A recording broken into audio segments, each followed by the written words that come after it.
You're listening to episode 268 of the Comics Pals. We're a group of comic book journalists and friends who record a podcast together because we don't talk enough about comics in our daily lives. So here's what I don't appreciate. Marco, I think you can back me up here. Okay. Last week, Marco and I showed up for the show to interview Chris Sabella, and Jeremy Holt was actually here. And Jeremy, we will get to you. But great. The link, I'm glad. The link, there was no link. Did you get a link, Marco? No, and here's the thing. They locked us out. Yep. Yeah, I got the wrong link. If anything, I was on the phone with Akira Yoshida somewhere else. Like, oh my god, I gotta go. So it's this really just low comedic bar, which is why we tried to keep you out of last week's show, and now you forced your way back in, and you've already ruined it. We're not even 2 minutes into the show. A tremendous. We would have had a great time, just like we're having right now with Jeremy, except that I have to get onto YouTube for acting a fool. Sean, I need you to pull this point up right now, please. Yeah, so please. Instead of whatever that was, we're actually going to speak to someone we are extremely excited to have on the show today. We're actually really lucky because we had a tremendous guest last week in Christopher Sabella, and now we're talking to the writer of Made in Korea and House of Slay, which you should check out.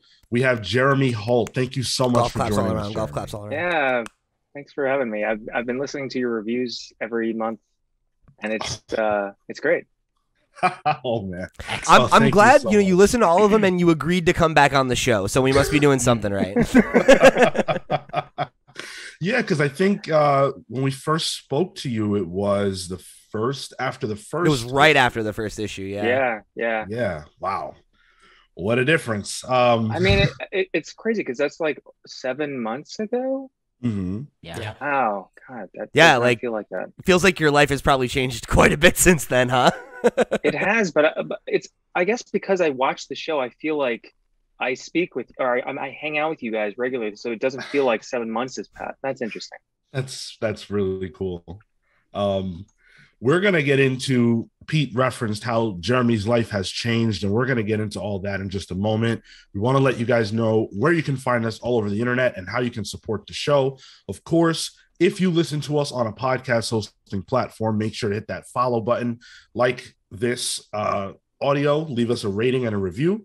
If you're on YouTube, that's youtube.com/thecomicspals.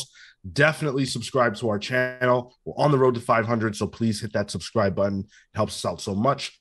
Like the video, share it with your friends, drop us a comment. All that stuff's free, and it helps us out a lot more than it costs you to do.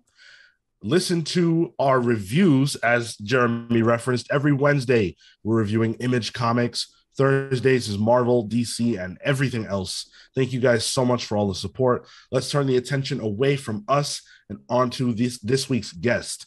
So, Jeremy, we're going to start just off rip with Made in Korea. Yeah, because it just ended, and I know, when we spoke at first, you had high hopes, but you weren't sure how it would sort of be received, by the end and things like that. So what has the journey been like to the finish line for you, and how do you feel now that it's over? It's, my expectations were very low, so everything's been amazing. I feel somewhat distant from the material. So when it was coming out every month, I would just reread the issue when I get my comps from Image, and I sort of kind of forgot that I wrote some of it. Like, it's just how my process goes, especially with dialogue. Like, I'll read some dialogue and go, "Oh, that's a pretty good line." Like, I remember writing that. Pat myself on the back. Writer. But I was very concerned about the lead into issue 4, because I think the best compliment I've been seeing on social media that the team has been receiving is that nobody saw where it was going. And I thought I was making it somewhat obvious. I mean, not super obvious, but I was dropping hints all the way back to issue 1. And it's like, if you didn't pick up on it, no big deal. But like, that's kind of fun to see who picked up on it. It's fun to listen to you guys talk about your theories about where you think it's going. Some of it's very, very close. Some of it was like, whoa, that's actually a better idea than I even thought of. So it's been fun. Yeah, I mean, I think something that I remember talking about when when Sean and I reviewed issue 4 was like being surprised, but feeling like it didn't feel like a left turn. And I think that that's something that I've really appreciated about the book, is that like you were leaving clues, and even when I didn't recognize that they were clues at the time, it was like things would click into place later on, you know? So yeah, you feel very rewarded for that investment, I feel like. And I really appreciate actually the review when you reviewed issue 4 and Sean's like sort of visceral response to the fact that it's very much modeled after a Columbine, and you had a very visceral reaction, as did I when I was doing the research. And I'm glad that sort of resonated with people, where it's like, I remember that. I was in high school when that happened, like 1999. Wow. Like I was in the middle of high school. So it's really great that the stuff that I put in, that I wanted people to really feel, especially for younger readers who that's so far beyond, there are kids that are being born way after 1999. So I did appreciate that it rang true. Well, what's so sad about that is that you chose to model it after a moment in your life, a moment in the world in America that was so deep and, so traumatizing for a lot of people, including myself as a younger person at the time. There are a lot of kids today who experience similar things all the time, unfortunately. Yeah. And so it does have that resonance even for, younger people. And I really appreciate it. I remember we talked about this at the time about how it's, at least I think for somebody, our age, like you can clearly see the parallel to Columbine, but it's also, it makes sense in universe, right? Because of what you'd established about kind of how children are looked at this world, and like why it would be even more tragic than normal. And like it's great that to pat you on the back that you're able to kind of juxtapose those real world things and those real world influences, but making them feel true to the world that you're building here, right? Which is not necessarily a 1-for-1 to our own, Sure. Sure. And I really appreciated that, because there's clearly a lot of thought put into it. Thank you. I mean, to Sean's point, I decided to include that in the story, the active shooter component, because I worked at a public middle school in Middlebury, Vermont. This happened 4 years ago now. There were 2 kids that were going to come in on a Monday and shoot everybody. And these are 8th graders. And so what was fortunate for the school that I worked at was that the students heard about these two kids talking about it on Fortnite.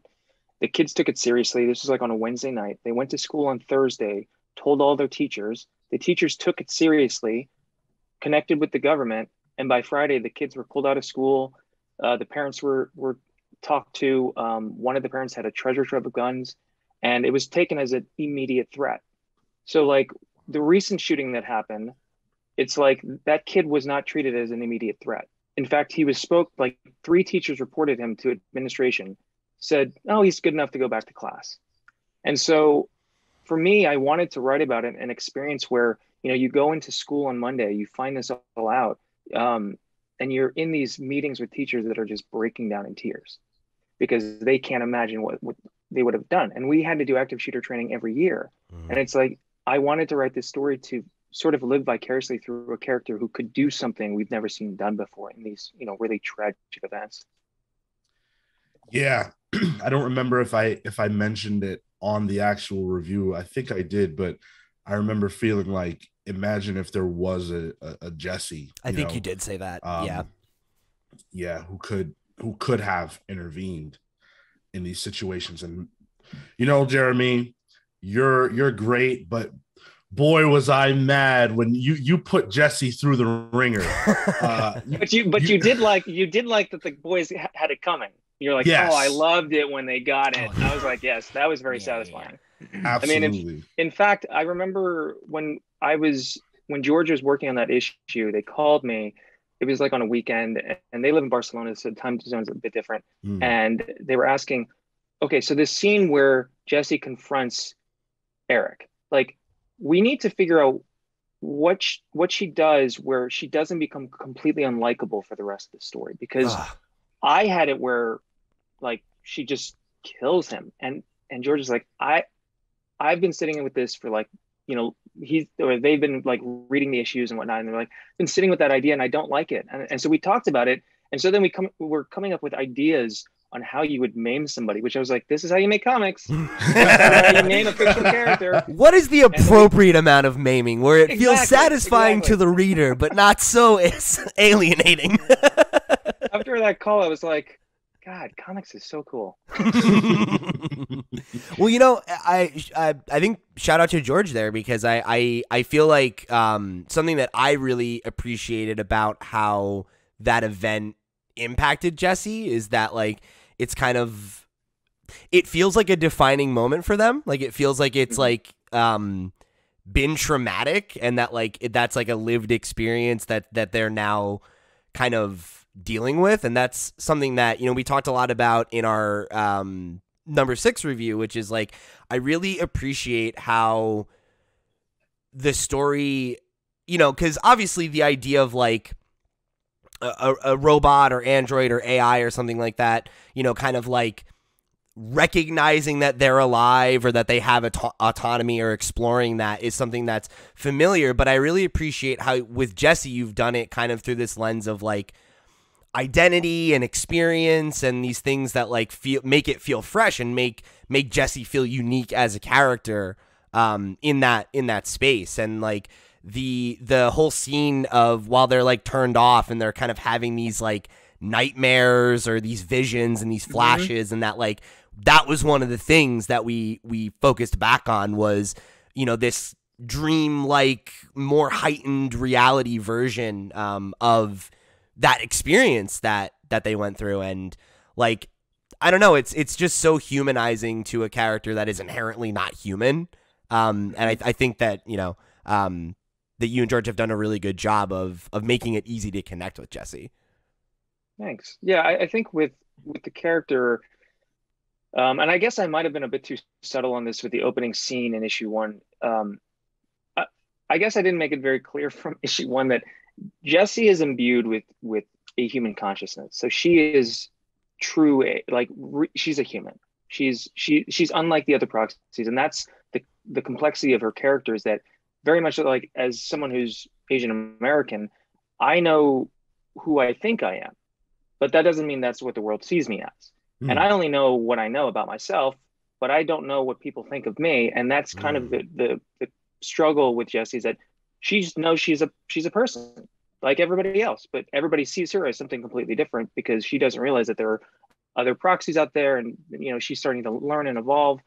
So she is the first like real AI, and yeah, from there, essentially what George and I were constructing from issue 1 is that this is from page 1, or I guess from issue 1.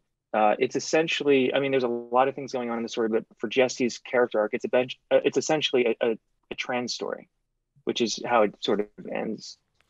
And we wanted to hint at it by giving the character kind of a gender neutral name, which I don't know if anybody picked up on initially, but I didn't think about it initially, but when I guess it was issue 5 is when they're at the mall and like Jesse was like getting to like pick out clothes and everything, I was like, the biggest hint, the first hint actually, was when she cuts her hair.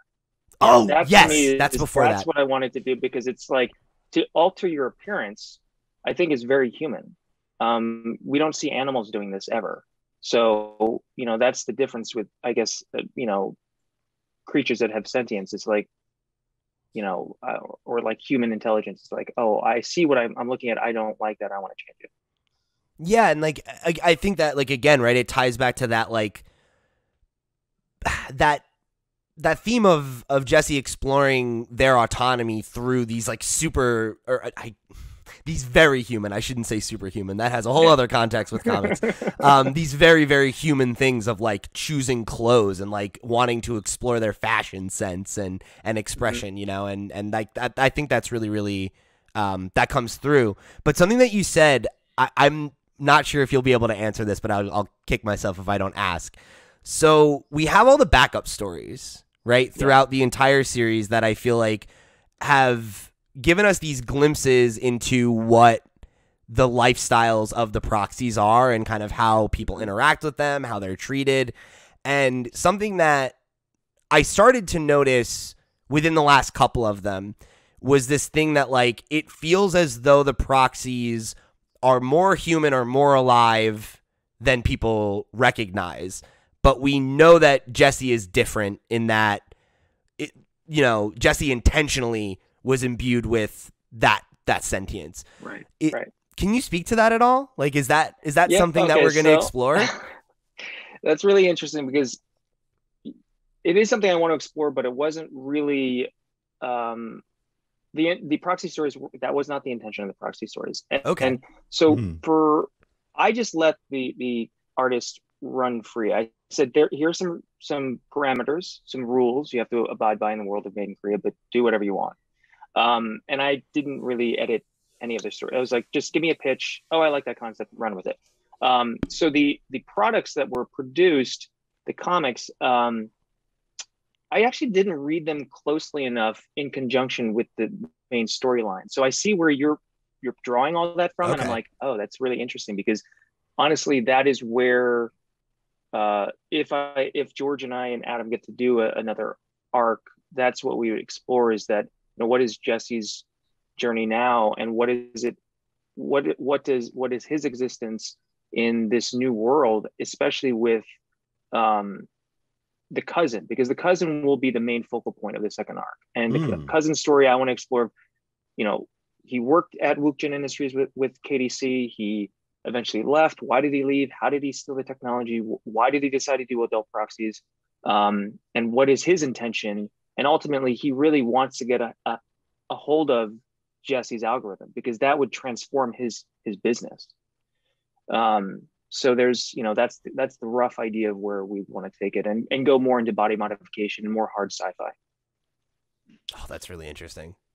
I really want to say that I loved, and by the way, I want to point out for someone listening who hasn't read Made in Korea, there are probably quite a few of you who have heard us talking about it, but just haven't taken the plunge. It's worth doing. There's no doubt in my mind about it. You can get the collected edition. I'm buying the trade for a few people this holiday. Is this correct? I have it on the website on Image January 26th. Is that correct? Yep. Okay. Yep, that's correct. January 26th, you guys can pick up the collected edition. I highly, highly recommend that you do so. Whenever we put out our end of year best books list, this is going to be at the top of that. This is going to be in contention. So please buy it. And this conversation doesn't invalidate your purchase at all. I think there's a lot of great stuff you will get out of it, and you don't know everything, even based in this talk that we're having now. But I wanted to say that I really appreciated the trans element of Jesse's journey and the story, because I have never seen that in a sci-fi story before. And I think that adding queer narratives to traditionally, maybe, I don't know if that's fair to say, but like a lot of sci-fi stories don't have elements like that. Oh yeah. So sure. I was happy to see something genuinely different. There's a lot of things that are different about this story, but this was the thing that was like, I have never seen this before. So I really appreciated that.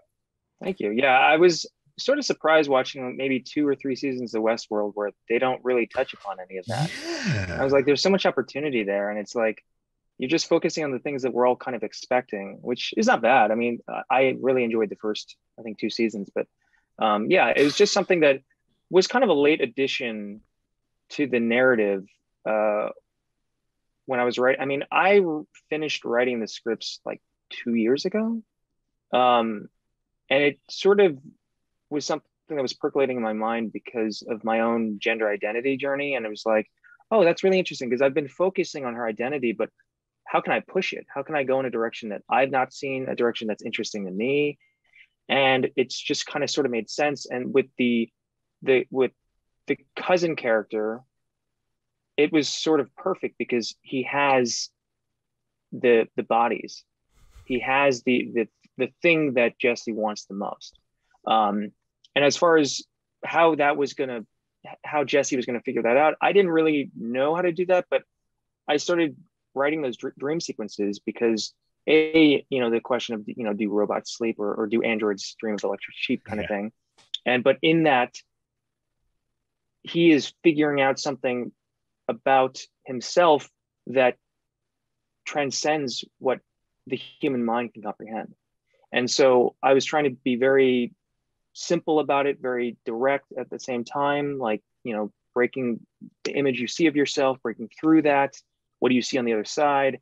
And this kind of transcendent moment. And I will agree, Sean, that the last issue, I didn't actually read the last issue. I haven't read it in a long time. So when I read it, when I got the comp, I was like, actually, before I got the comps, I saw the pages, and then Adam sent his lettering, and he's like, oh, there's only, he only shows me pages that he's lettered. The silent pages he doesn't send me.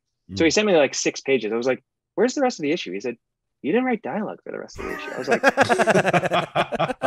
I didn't? And he's like, no. And I was like, oh God. And so like, I saw the comp, I was like, this is a fast read. I don't know about this. I don't think people are going to like this. This feels way too fast. And it feels even faster because the book got delayed by 2 months. So I agree that your review of like, oh, I wanted more time. Absolutely. I think, it could have benefited from 1 or 2 more issues for sure. But I was like, I made my bed. I got to line it. Like, it's a very quick read. It wraps up. It does wrap up a bit abruptly. I do regret not having more time with Bill and Sue Lin, her adopted parents. But that is something that I just kind of told myself I can explore in the next volume. Yeah. And, we talked a lot about that, and it's like, you get into that sticky problem of like the first arc of a comic where like you get however many issues you get. Right. And like, I think it speaks to the strength of like the pieces that you set up, where it's like, oh, I want more time with these characters, and I want to know more about this, and I'd love to know more about the rules of how this works. And I mean, there's a lot to mine for, another arc, which is, that's a good place to be. So speaking of another arc, the way that you are speaking about it, is that are we sure we're getting more Made in Korea? No. It's dependent on a lot of things. I mean, like, I don't know. Who do I got to shake down? I don't know how many. I don't know how much people know about like the realities of doing a book at Image, but typically most creative teams are not paid. Like, it's all back end. You own everything, which is the best part.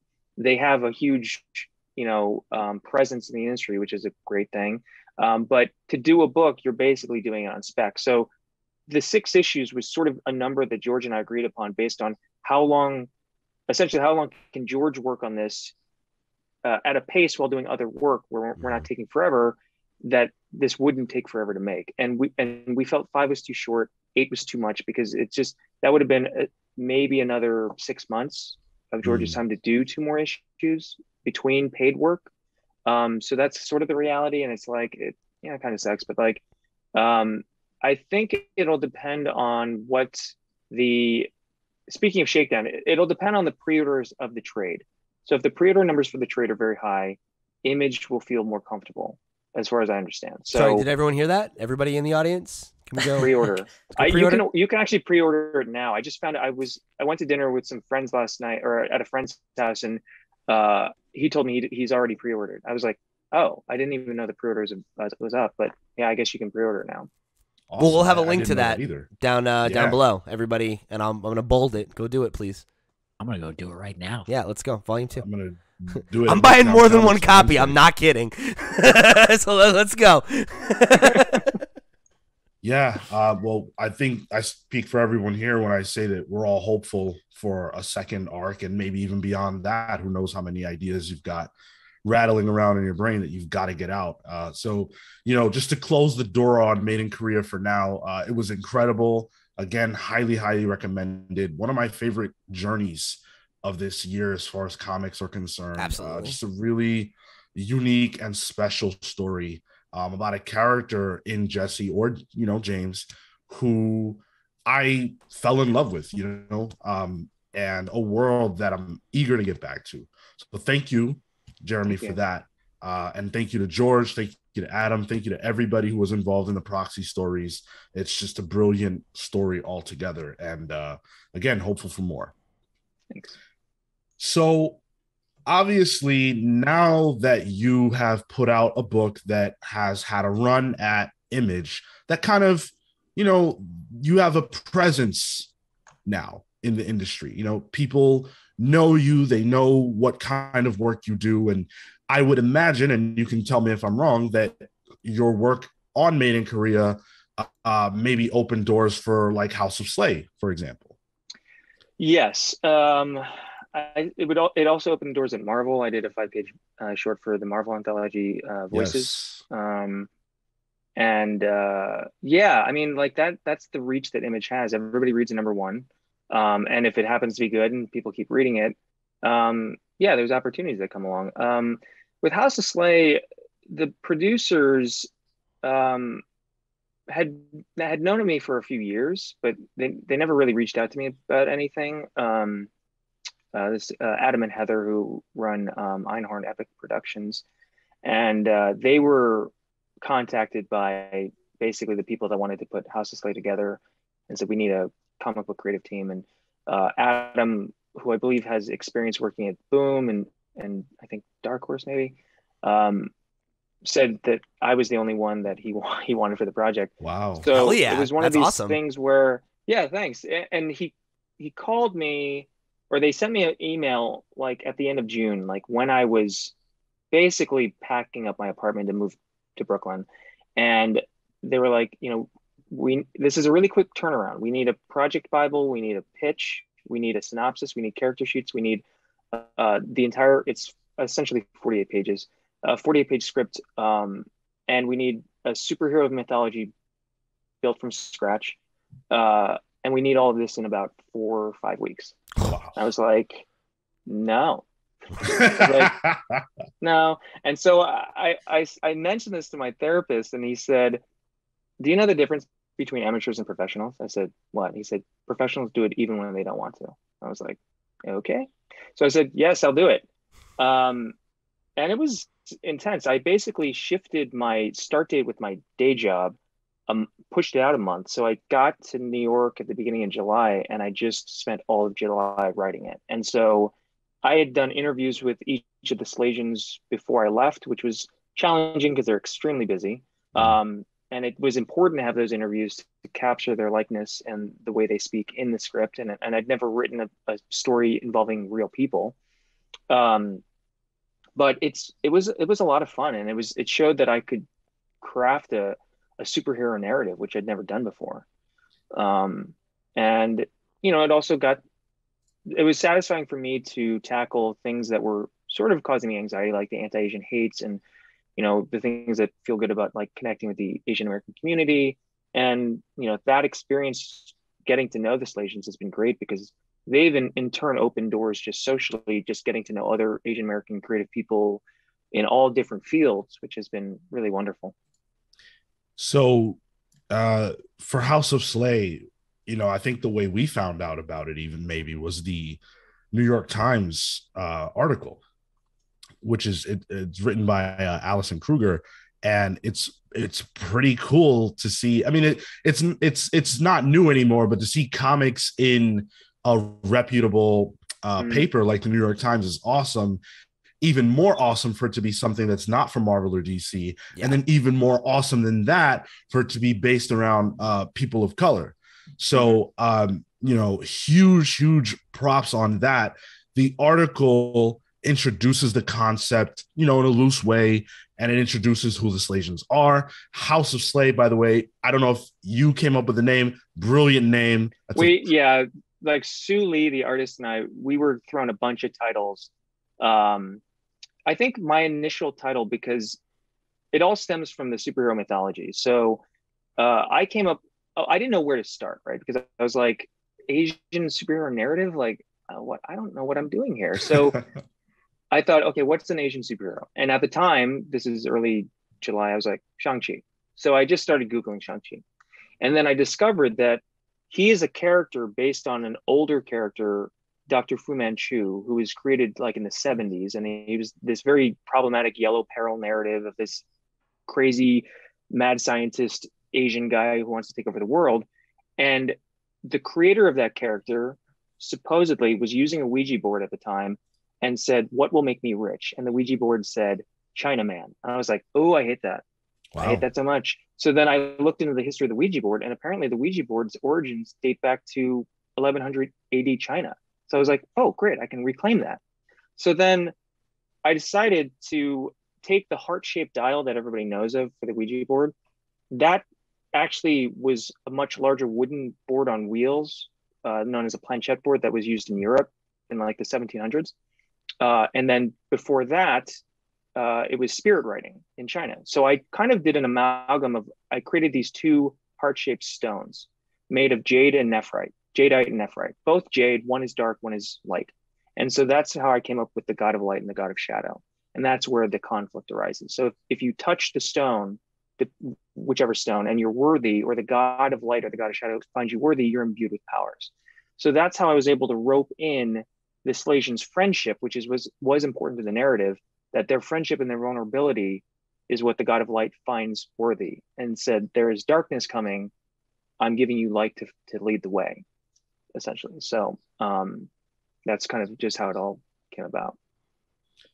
Well, that's cool. I got to read what's available on Tapas, which was awesome.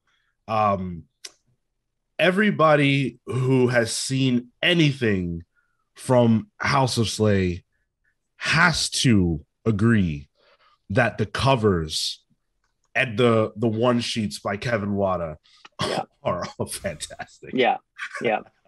It was amazing to meet Kevin for the House of Slay launch party that was held at the Chinese Tuxedo in Chinatown, and like the covers were amazing, and like he designed all of their armor, which is really cool. And I've never worked with him, but it's cool that we're now friends. So that's definitely a perk of the job. Yeah, I mean, when you want a sexy character, yeah, Kevin Wada will get that done. So, go ahead. I love like the asymmetrical cutouts and everything. Like that's always like such a I love when sexy outfits have like, oh yeah, like half of my chest is covered. You know, it's like it's not really a shirt. But you know what's funny? In the New York Times article, they actually have pictures from the House of Slay party, and you can see some of the way that the people are dressed. It's not far off at all from Kevin designs. Totally. Yeah. Actually, I'm looking at a picture. I'm looking at a picture right now where they're in very, very similar real life outfits. Yeah, which is I'm so honestly cool. like Prabal Gurung, one of the fashion designers. He definitely, I would say, dresses the closest to his character, for sure. And I'd say Tina does too. I mean, both of them are big personalities and super sweet, super nice people. That's awesome, and I do hope that this is a book that gets you some more sort of publicity, but also shines light on, again, we need more narratives in comics about people that aren't white. I guess like it's fun and it's different and it's unique. You said it yourself, Asian superhero, what's that? What can I draw from, right? And now, no matter what, no one can take away from the world that we have this. So when the next person says Asian superhero, what's that? Oh, well, now there's House of Slay as well. Yeah, that's true. That's a very good point. You got to do some stuff with Marvel, as you mentioned, the Marvel voices. What's that been like? What was that process like for you? That was very quick too. I mean, that was actually around the same time as the House of Slay thing was, when they approached me about it. I got an email from an editor at Marvel, and the subject line was Marvel work. And I was like, what's this? And, so a mutual friend of ours, my friend Pornstack, who writes The Good Asian for Image, I guess was talking to this editor at Marvel, and he emailed me. He said, "Hey, Pornstack mentioned you.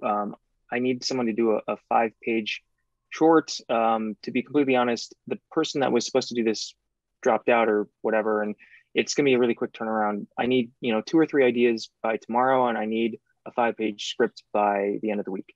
And it's like, okay. And I was like, he's like, "Who do you want to write?" I threw out all these names. He's like, "Oh, they're all taken." I was like, "Of course."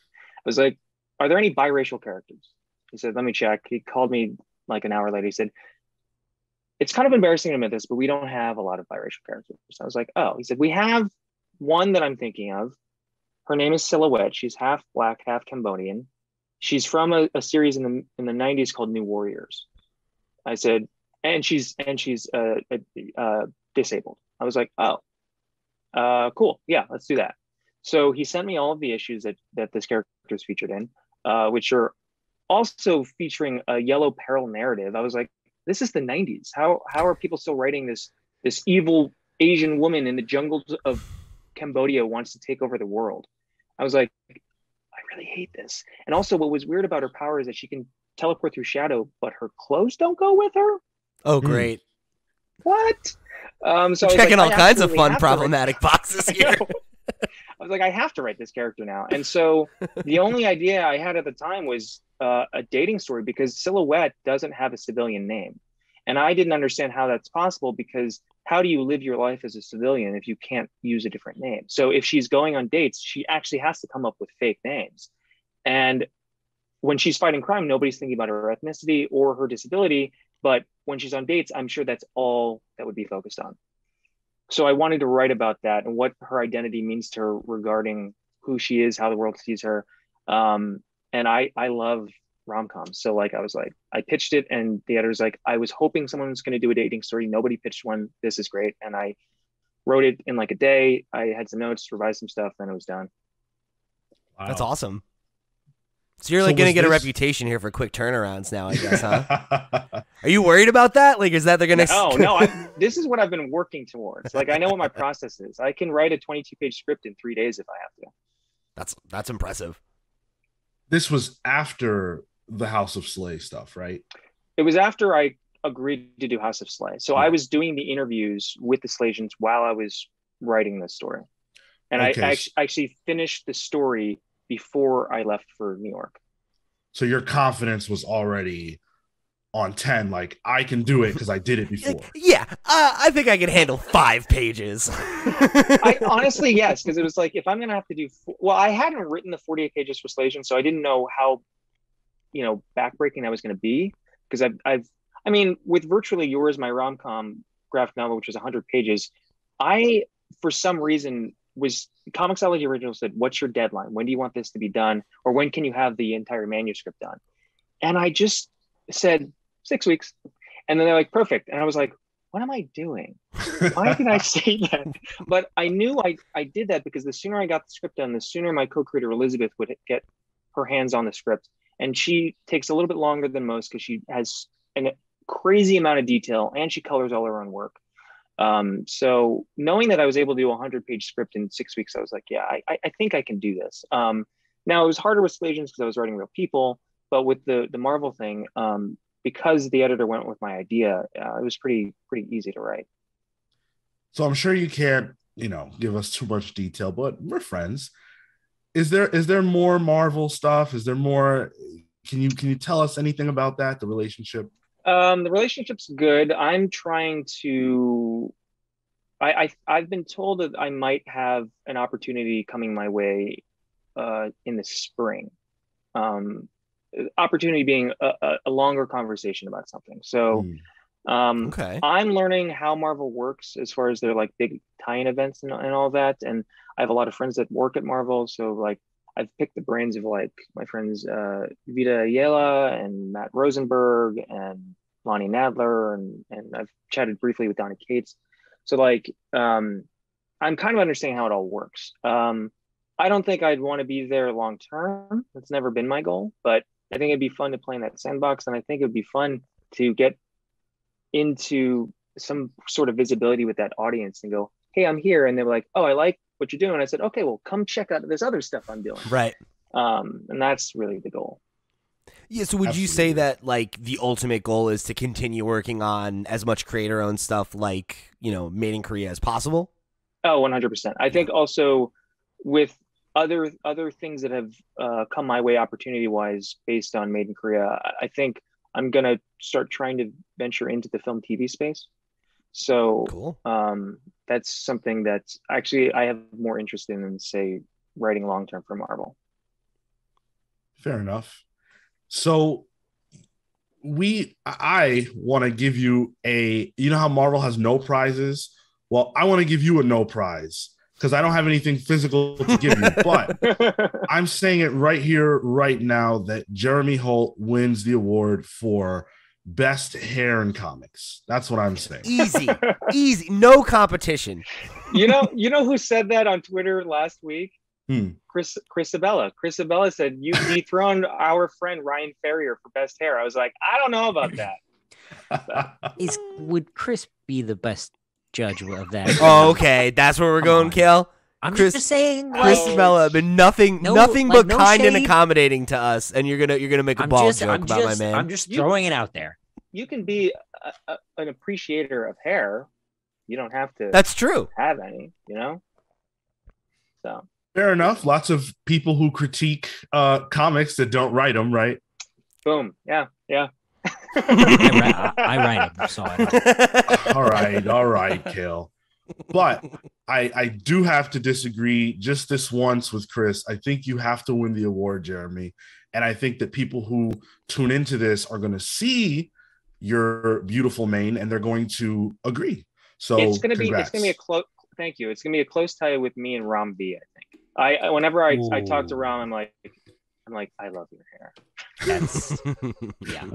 We have had Ram on the show, and he does have some awesome hair too. We're lucky in comics because I feel like the more diverse comics have gotten over the last 15 20 years, the better looking the people have gotten. We don't have these fat white bald guys anymore. Sean, you mean you're not interested in just a room full of geriatric white dudes?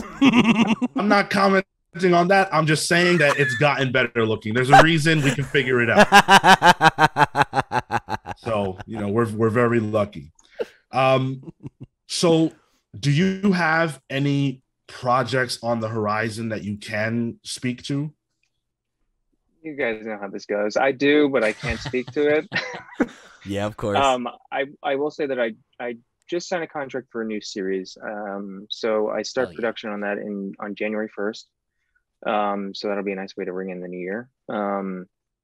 And I have some other things. I'm happy to tell you guys this off air, but yeah, okay. I've got stuff happening. Yep, we'll take you up on that one. Fantastic. Well, I always love to ask creators we have on the show about what they're reading, because we talk enough about what we're reading. Mm-hmm. So are there any books that you're currently reading, anything that's kind of like in your brain that you want to talk about? The comics I've been reading is The Me You Love in the Dark. I've been really enjoying that series. It's like the first one that I've picked up where I'm like kind of excited to get to the shop every month. And also Remender's new series, I think The Thirst for Vengeance or something. Yeah, Righteous Thirst for Vengeance. Right, yeah. Righteous. Yeah, I'm enjoying that. The art's amazing. Those are the two that I'm reading regularly. I did pick up the first issue of the new arc of Magic Order, but I haven't read it yet. I love Magic Order. Yeah, it's yeah. so I mean, good. Jupiter's Legacy was a fun show. I hope the Magic Order. I'm assuming it's going to get turned into some live action adaptation, and I'd love to see that run for multiple seasons. It's such a good idea. It is. Like it's a really strong elevator pitch. As someone who wrote 2 books about magicians, I was like, mine aren't even close to this level. It's just so good. It's so high concept, which, that's, Mark Miller, that's what he's great with. I said this, I think it was on the show recently, but I love the elevator pitch. He's like, oh, this is, how Mark Millar is just great at this. He's like, oh, this is The Sopranos meets Harry Potter. Like, oh, okay. Yeah, which is like on its face, you're just like, fucking what? Like, what's so great is like people like him with his clout can make pitches like that. Like we're told, anybody else is told, editors like, don't do that. We don't like that. Don't do this meets that. And it's like, okay, but it kind of works. Yeah. I heard that. I'm like, okay, those things don't go together at all. I need to see what he's talking about, Mm-hmm. Yeah. I was going to buy it anyway, but it helps. It's like peanut butter on a burger kind of thing. And you're like, that's actually good. You've heard that's good, huh? All right. Okay. Yeah, let's do it. Give me it. Wait, is that good? That's what I've heard. It's what I've been told. Wait, has anyone here tried that? No. Yeah, it's good. No. Oh, Peanut butter Kale? on a burger. It's good. Yeah. There we go. Kale hates everything. That's huge. Listen, when it comes, if it's food, I'll try it. I want a playback of this of Sean's face, and then just a zoom in. You just you look dead inside. You're like, wow. Yeah, I can't understand it. Like, who thought of that? Who was the first person to say, you know what, this burger needs some peanut butter? A mad You know, food scientist. Genuinely, it might have been Elvis. Do you know about the Elvis sandwich? Yes. Oh. Peanut butter and banana.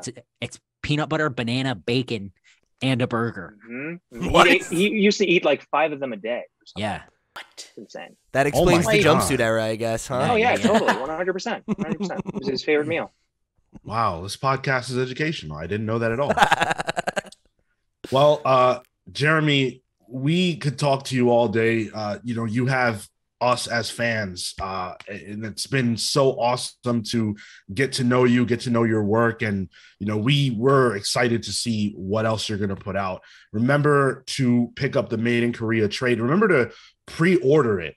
As a matter of fact, you guys that are Right listening, because pre-order it now. Whenever you go to your shop, whether it's Tuesday or Wednesday, make that a part of your journey. Write a little note or something, because we want more unique stories in comics, and Made in Korea is one of the most unique stories of the year for sure, and then of all time, absolutely. So please do go and do that pre-order. Is there anything you want to leave with the listeners? Any words? Where can we get you on social? All that good stuff. Well, thanks for the support through all the months since this book's been out. And I'm just on Twitter and Instagram at Jeremy Holt Books. Awesome. Cool. And then, of course, look for Jeremy in the future. Whatever the announcement is, we'll be sure to cover it on this podcast so you guys will know. And hopefully we have Jeremy back to talk about it. Absolutely. All right. So thank you so much for joining us. Thanks again. So that was awesome. Thank you so much, of course, to Jeremy. Jeremy spilled a slight bit of tea after the show that is so exciting about where their career is going. So just huge props, and can't wait to see the future for a real rising star in an industry that needs more people who are not just white dudes to tell awesome stories. So, and I know not all of you have checked out Made in Korea yet, right? So I know there's a bunch of you probably only listen to the main show. Maybe you don't check out our reviews. You haven't heard how much we've been gushing about it, but we reviewed all 6 issues. We've loved the book. Go pre-order it. Let's make this happen. We got Chris Sabella across the Kickstarter finish line last week. Let's do this. Right. Let's go. The Comics Pals bump. The bump. It works, right? Let's get this season 2. And Absolutely. if we could tell you how far the bump has reached this time. Ooh. Indeed. But we've got a lot more show for you guys. We're going to be talking about the unfortunate news surrounding George Perez that dropped this week. More information about what Destiny of X is going to be for Marvel, the next phase of X-Men stories. Some big news about the MCU that I'm not even going to spoil here. And our first look at Into the Spiderverse 2. Some big news surrounding that. But what a week. Yeah, seriously. Good week. I can't even tell you guys, there's so much more we could have talked about. This episode needs a part 2 just because of how much news there is and things that happen this week. But let's get to you guys. Let's get to the listener comments. Pete, why don't you take it away with this one from Harris over on Discord? This one came in response to episode 267, last week's show, where we got to catch up with Christopher Sabella, and talked about some Spider-Man news. So that was another meaty goddamn episode. Yeah. So Harris wrote in and said, listening to the new episode, and Sabella is one of the best people you guys have on from time to time. Really fun listening to his takes, insights, and his projects. I do agree with Sean, those newspaper segments need to go, and that's about Spawn. It's a hard pivot there. Do you all think that Pascal's habitual line stepping will get her removed from her position or endanger any further partnership with Marvel? Even in the face of profits, if egos are being bruised, I think it won't be far-fetched to see a complete dissolution and possible change in future plans. So first of all, obviously, thank you for writing in, Harris. Really appreciate you, man. I think that Pascal will not be removed because of the nature of her role. She doesn't, as far as I'm aware now, she doesn't actually work for Sony anymore outside of her relationship with them as it relates to Spider-Man as a producer. And I think that they probably feel like, because of look, we can all say whatever we want about prior Spider-Man movies and all that different stuff. Spider-Man is huge bank, right? And yes. I would imagine that they attribute some of that to her because she's been involved from day one. So she's as part and parcel in it as anybody. And we talk about the problems that she's introduced, but again, those are things that executives might not care about. Like Kevin Feige cares about the lies that she has told and stuff like that, but people on Sony's end certainly don't care. And Kevin Feige is not going to rock the boat in the relationship between Marvel and Sony to get her off the project. Certainly not. So I think she's here to stay. Yeah, I think she's way too powerful. Yeah, she's one of the biggest producers in Hollywood. And yeah, I mean, she's all the things that you just said, right? All the problems are things that are problems for like Kevin Feige and us, but not for Sony, right? Like, right. I'm sure they're more than happy with what she's bringing to the table. Yeah. Okay, and then Harris went on to say, now for a less than heavy random question of the week. The only thing that was heavy about that was the decibel level. Yeah, that wasn't your best.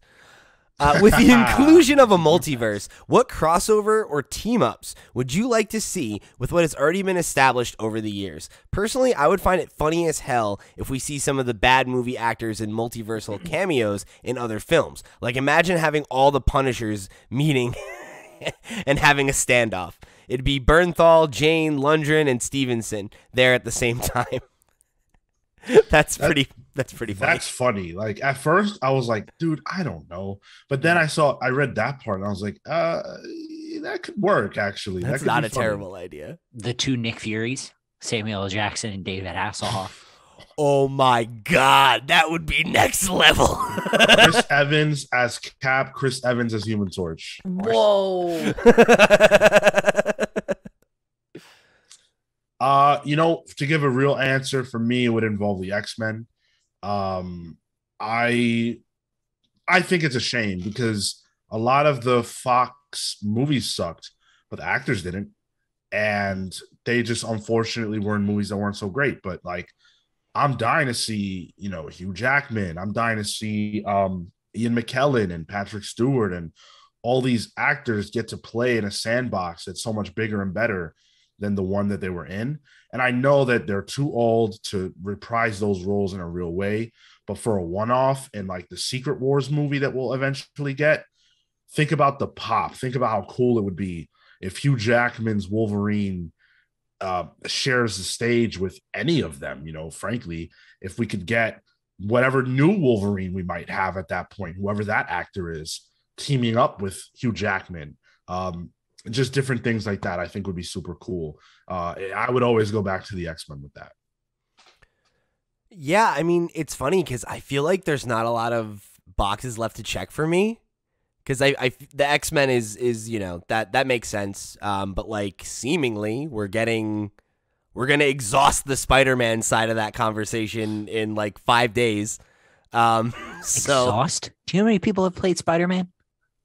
Yeah, I mean, yes, we could have pulled more folks off the bench for sure.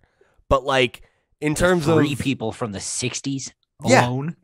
Yeah, like we could have brought in the Spider-Man in Japan. Like, sure, we could have went full Spider-Verse with it, but I think we're gonna get as much as we're gonna get here, right? Like this is the time for that now with Spider-Man. And Into the Spider-Verse is covering some of the other end of that too, right? Yeah, yeah, that's a great point, because I imagine that Spider-Man of Japan will probably show up in a Spider-Verse movie. I think he's confirmed, right? So that's a great point, Sean. I feel like Spider-Man's covered. I don't want the Fantastic Four because I do. Not that I don't want the Fantastic Four in the MCU, but none of the Fox interpretations are any good. Okay. Who played Thing? Was it Michael Chiklis? Michael Chiklis. Michael Chiklis as the Thing was great. So if we want to fuck with that again, all right, that'd be all right. Dude, I'm a holdout. I think my man that played Doom in the first two movies, he was okay. He was solid, and I really like that actor from Charmed. He's fantastic. Yeah. Otherwise, I agree with you. The cast wasn't the problem with those movies. That's fair to say. But I feel like I'm at a point where I'm kind of the only other thing I could think of is the Netflix stuff is spinning that, and it seemingly that's happening. It remains to be seen if and we'll talk about that later. But I guess the rest of those folks, right? I like Jessica Jones, Kristen Ritter. I like John Bernthal. We want to bring those folks into the fold in a proper way. I'm down with that. Iron Fist. How about that? He was left off the list for a reason. I feel like if we want to recast him, I'm chill with that. Did you guys see the woman who played Colleen Wing was offered a role in the MCU or something, and she went to the Matrix instead? And every time I see that headline, I go, "Oh yeah." Jessica Henwick.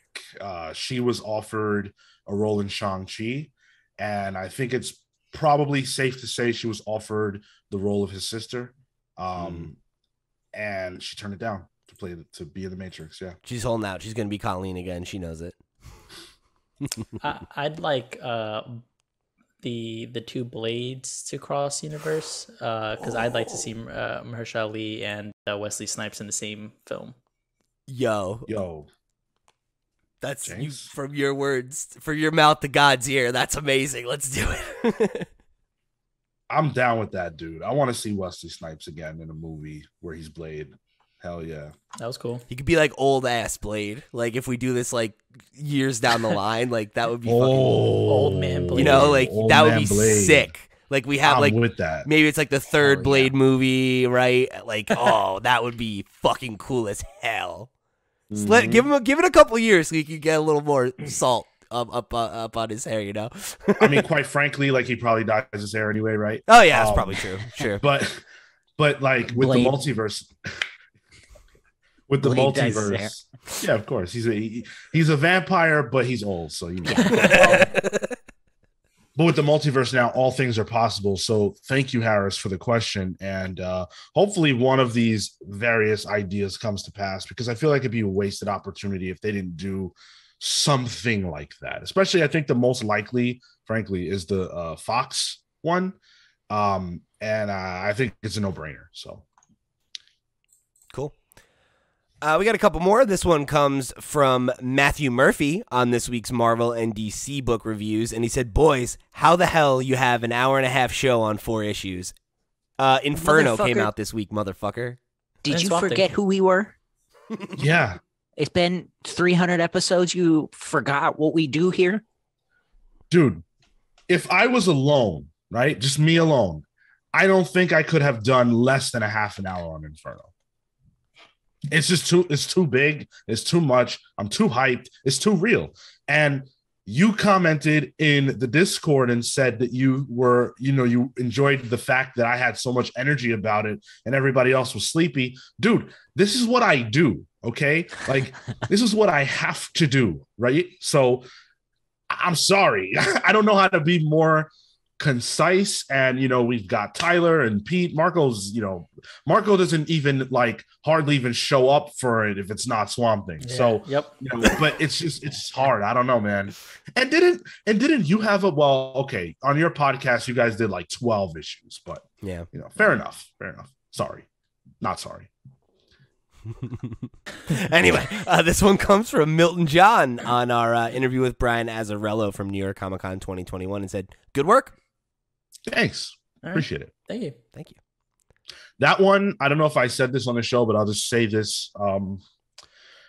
I was probably more nervous about the Brian Azzarello interview than any of the other ones, including Scott and Greg, just because Brian is very straightforward and kind of trying to think of a nice way to say what I'm trying to say. Rough around the edges. Yeah, sure. Funny, but rough. He's like very no nonsense. Yeah. Unless he's dealing in the nonsense because he's quick. He's got a quick wit. And so I felt a little bit off center, but when we started the interview, it's just okay. This is interview, Sean, and that's just what it is, and we got it done. So thank you for that. I appreciate the compliment. It means a lot. You nailed it, man. Yeah, you did good. Thanks. Before we get into the pals polls, I wanted to just tell a quick story. So you guys know that I've mentioned a few times my aunt's coworker, Steven. God, I was hoping that's where this was going. It's not actually about him. Damn it. I wanted to tell a story in a similar vein. Okay. And this story is about, okay, so I had some internet trouble this week, right? And we needed to have a technician come in. So we had Nestor. And Nestor came, and Nestor was a young dude my age, and he works for Spectrum. Fuck you, Spectrum. Damn. Moral of the story. Sean blinks out. Yeah. And Nestor comes in to do the job, and Nestor immediately sees my comic book collection, which what I have here in my home is not actually the extent of my comic book collection. It's probably like, I don't know, an eighth of it or something. But it's a lot. And so he sees that and he's like, dude, oh my God, are those comics? And I'm like, yeah, man, they are. And he's like, wow, that's so cool. And then he like sits down on my floor to get to work, and he looks and sees my computer, and he's like, whoa, is that an Alienware? Oh my God, is that RTX? Wow, what are the specs? And I'm like, dude, I don't know anything about that, man. I just bought it. And then he sees my microphone, right? And he's like, oh, dude, I'm looking for a microphone. Is that a Blue? And I was like, yeah, I am a podcaster, so I needed to have something, that's, pretty like decent. So he's like, wow, man, that's amazing. How much did that cost you? It was like $60. I was like, nah, it was double that. And he's like, I'm looking for a microphone too. So I was like, oh, well, what do you do? He's like, oh, well, I just play video games on the internet. So we get to talking, and it turns out that he's really into Marvel and DC. So I'm like, that's cool. Well, who do you like? And he's like, well, I'll tell you who I don't like, and that's Superman. I was like, wait, what? He was like, yeah, I hate Superman. I was hoping Phil was going to be here because I wanted to fill him in on that one. But he's like, yeah, I hate Superman. I don't like Wonder Woman. And I like Batman. So I'm like, okay, cool. And then he's like, oh, and I really, really love The Flash. The Flash is awesome. I'm like, okay, that's cool, man. That's awesome. So then we got into like, he was telling me like what Marvel movies he likes, how he hated Endgame, specifically because they didn't find a way to bring Black Widow back because he loves Scarlett Johansson.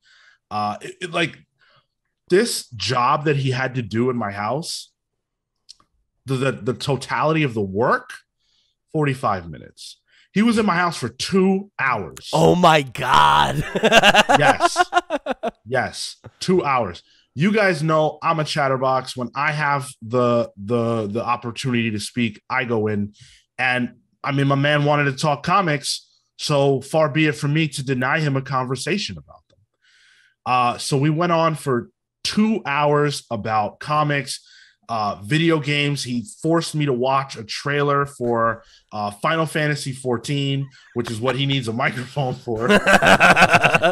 Oh, he's one of those folks, huh? Yes, indeed. Yes, indeed. So it was a fun time. He's excited for Spider-Man No Way Home and the potential of Tobey Maguire and Andrew Garfield to appear in the movie. We're going to talk about that more a little bit later. But I gave him a business card, not my number, not my social. I gave him a business card.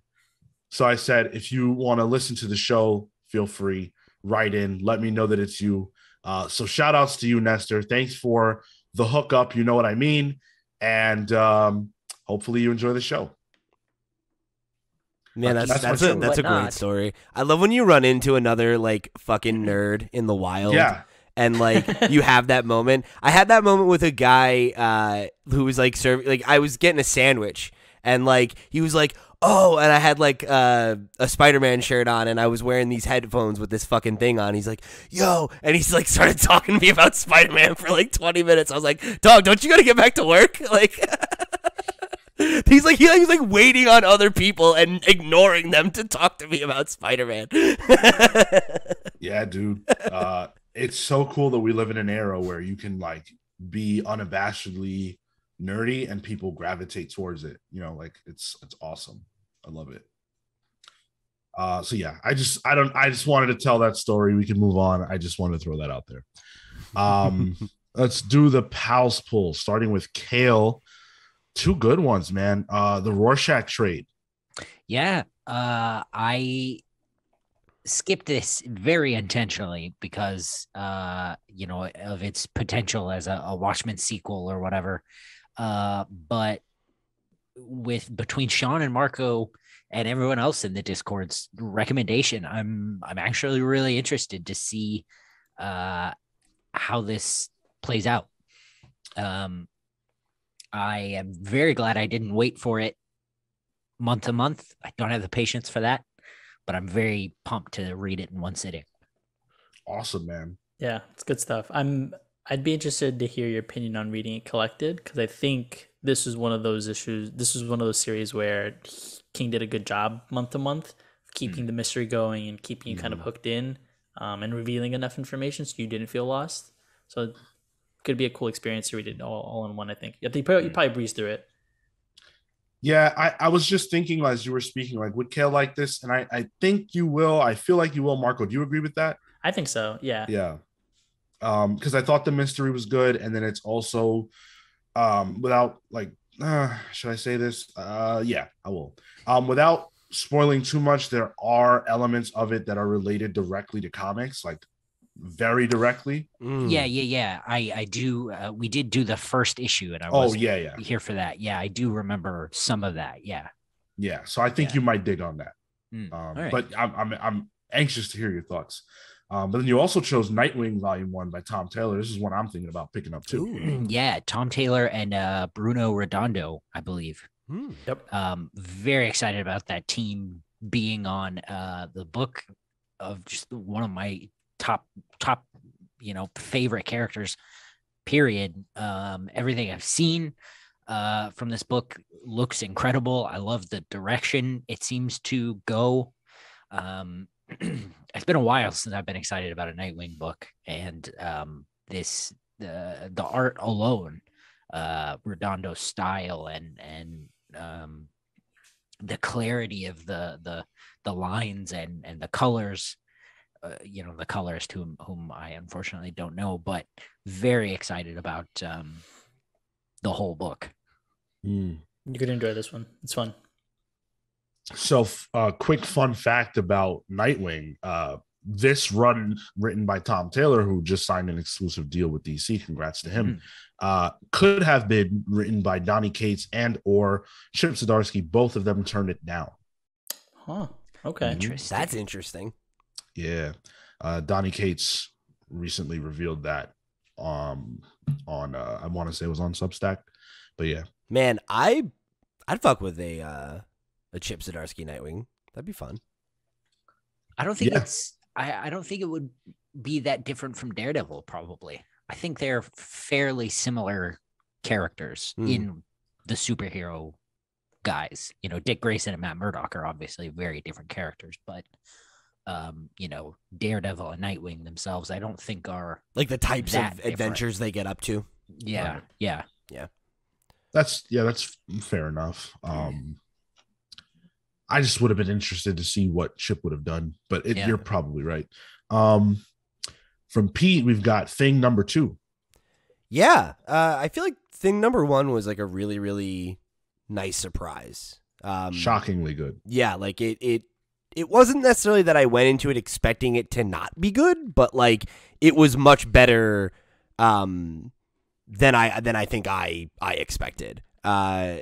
Just because it really floored me by how much I dug it. You know, I really love stories like this that are written in continuity, but like as like a period piece. You know, like it's very much like Spider-Man Blue, right? Where it's like, oh yes, this clearly takes place at a specific time in this character's history, but it's fresh and new. And Walter Mosley, I had to look it up, is the name of the writer, and this is his first ever at bat in comics. And when Sean and I looked him up, he's like in his like 70s, right, or late 60s. Yeah, he's like a 60s. He's old, yeah. Yeah, he's an older guy. So yeah, but he's, you know, like a well-known writer, but I hadn't heard of him before this. And Tom Riley on art, really killing it, Good stuff.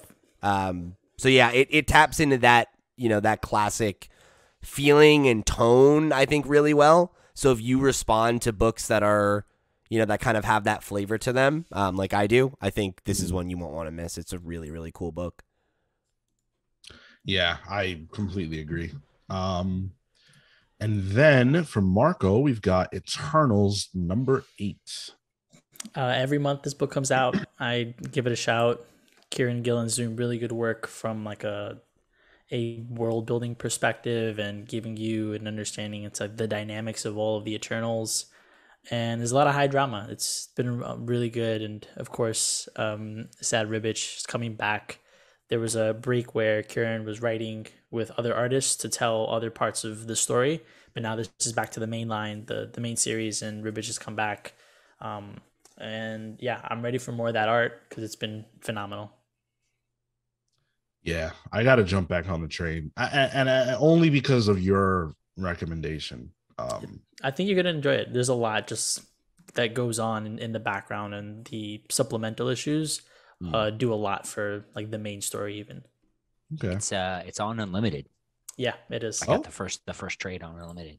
Well, I happen to still have that because I forgot to cancel it for another month. So I had that shit for so long because I forgot I had not turned it off. But then when I realized I still had it, I started using it again. I was like, oh yeah, this is actually pretty good service. There's lots on here.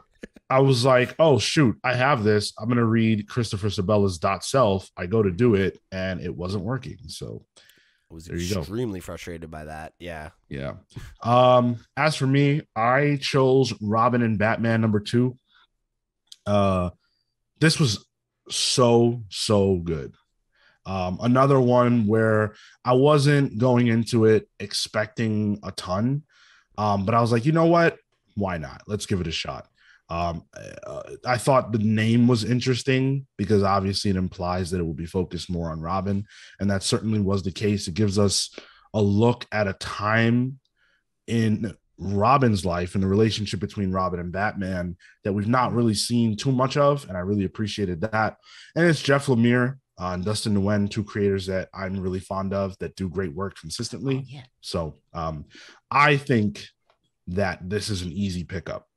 I don't think there's a single reason not to buy this unless you just don't like Batman and Robin for some reason, which I don't understand you.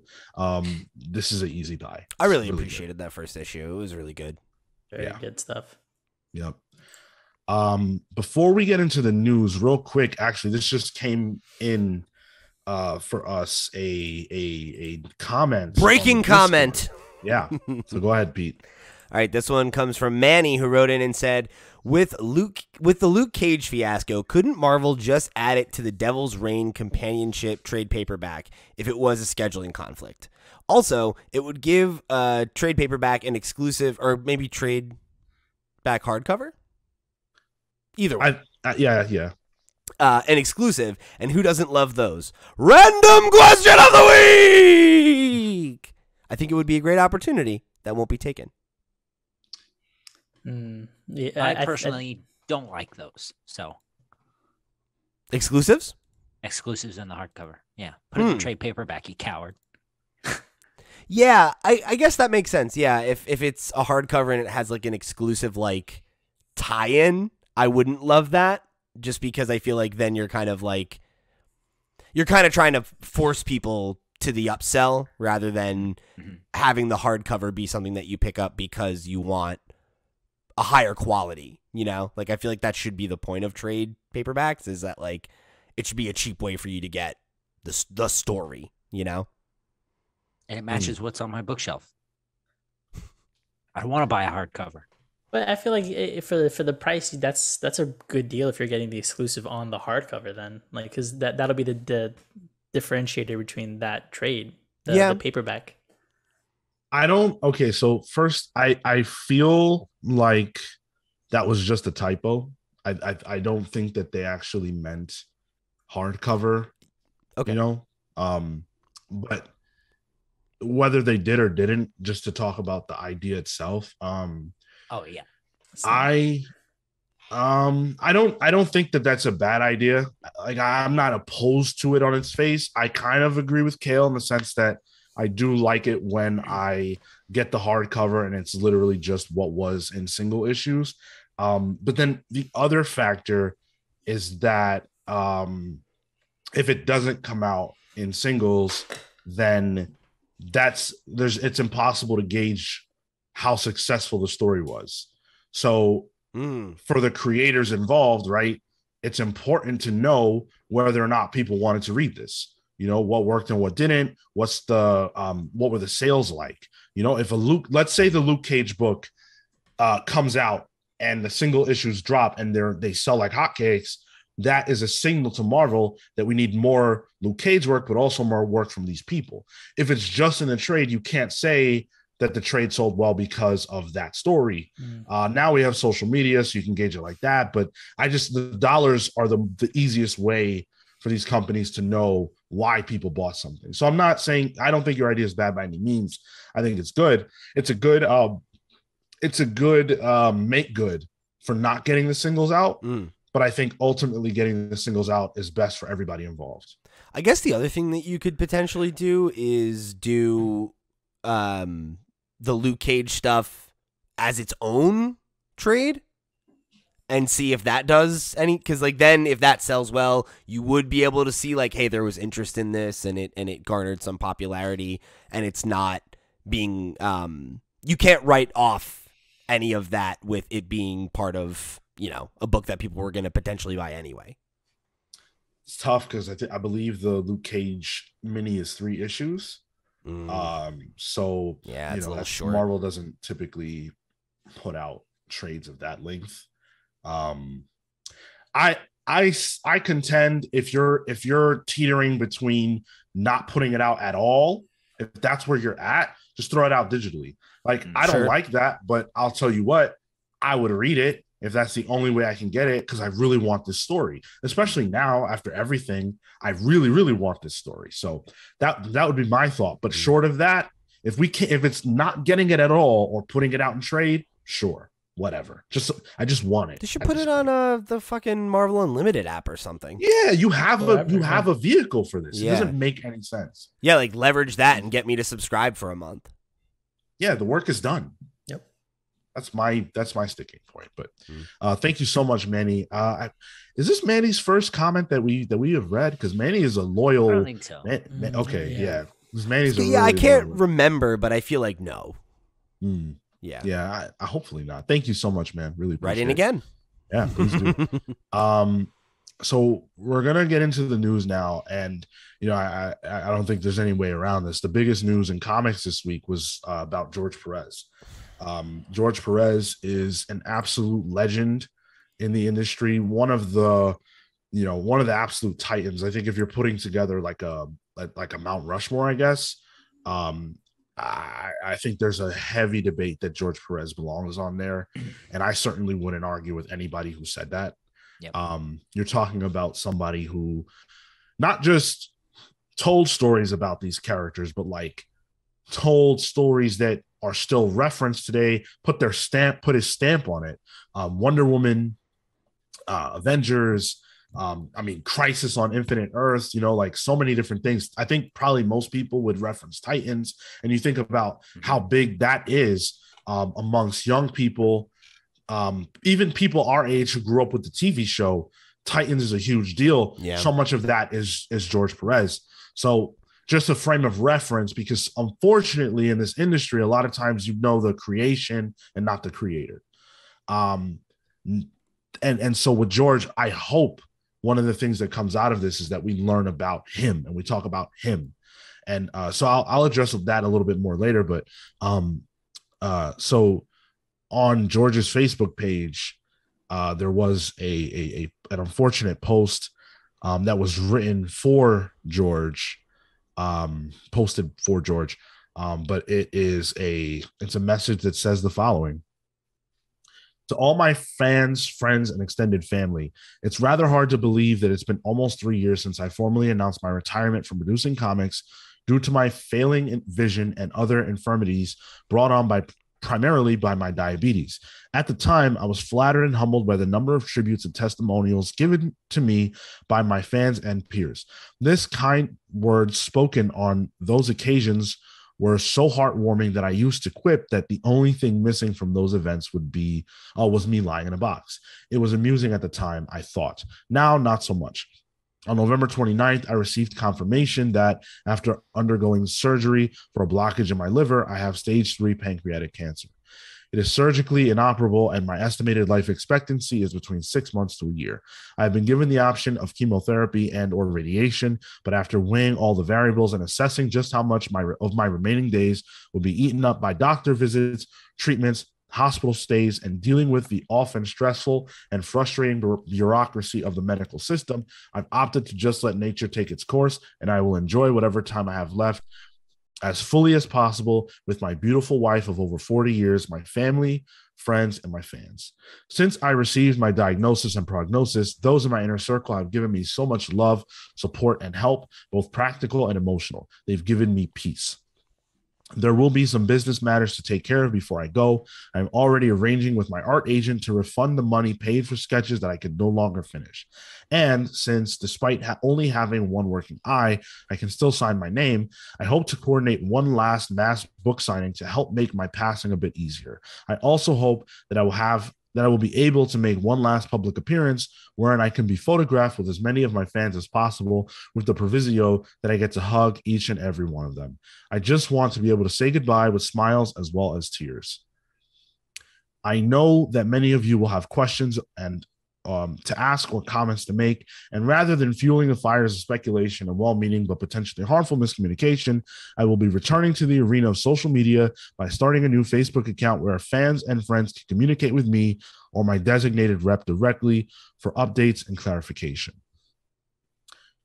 There's a few more things, but then the ending is, well, that's it for now. This is not a message I enjoyed writing, especially during the holiday season, but oddly enough, I'm feeling the Christmas spirit more now than I have in many years. Maybe it's because it will likely be my last, or maybe because I'm enveloped in the loving arms of so many who love me as much as I love them. It's quite uplifting to be told that you've led a good life, that you've brought joy to so many lives, and that you'll be leaving this world in a better place because you were a part of it. To paraphrase Lou Gehrig, some people may think I got a bad break, but today I feel like the luckiest man on the face of the earth. Take care of yourselves, and thank you. So obviously that's extremely heavy.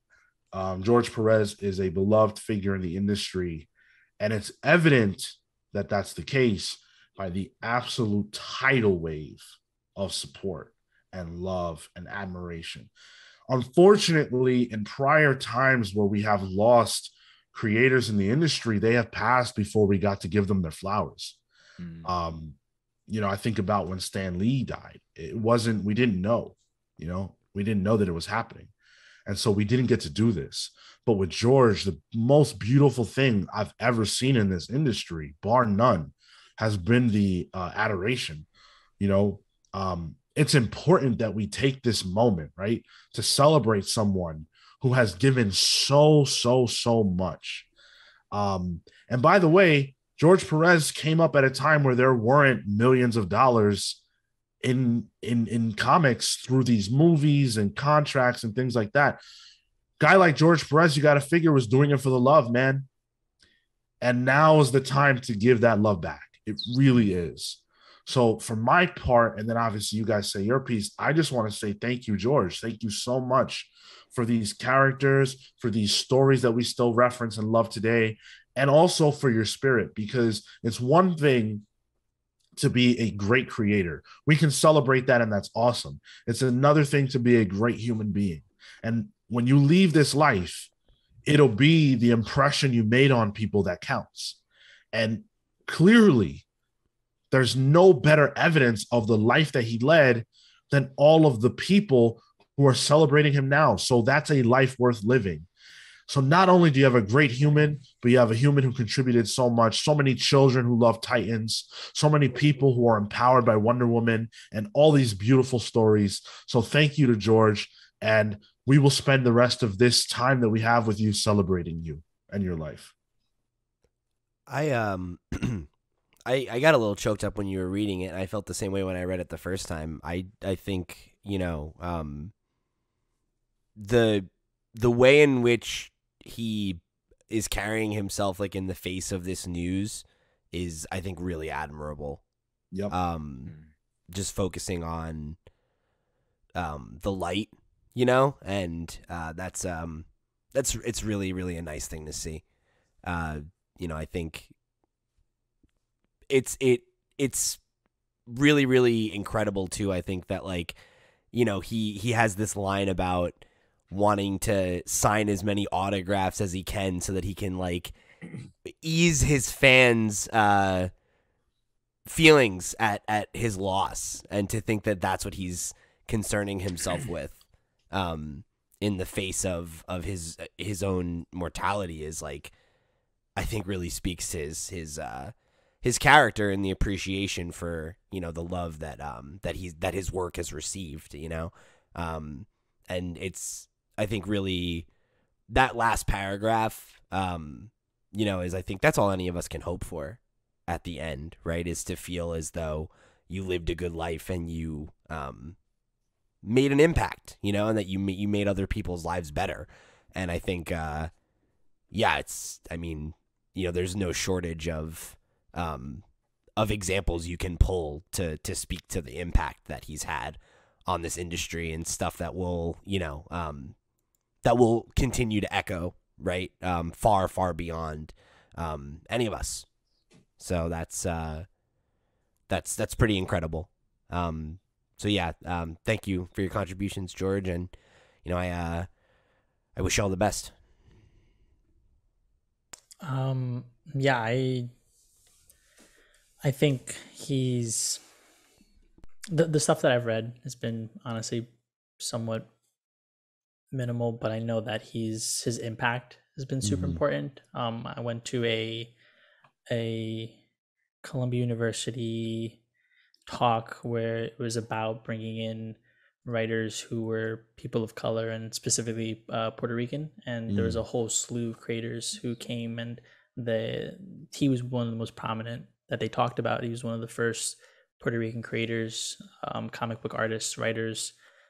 So he's important from that historical perspective as well. And, his memory is going to live on in the people that he's affected, and the work that he's done as well, affecting individual people. But other creators will carry on that legacy.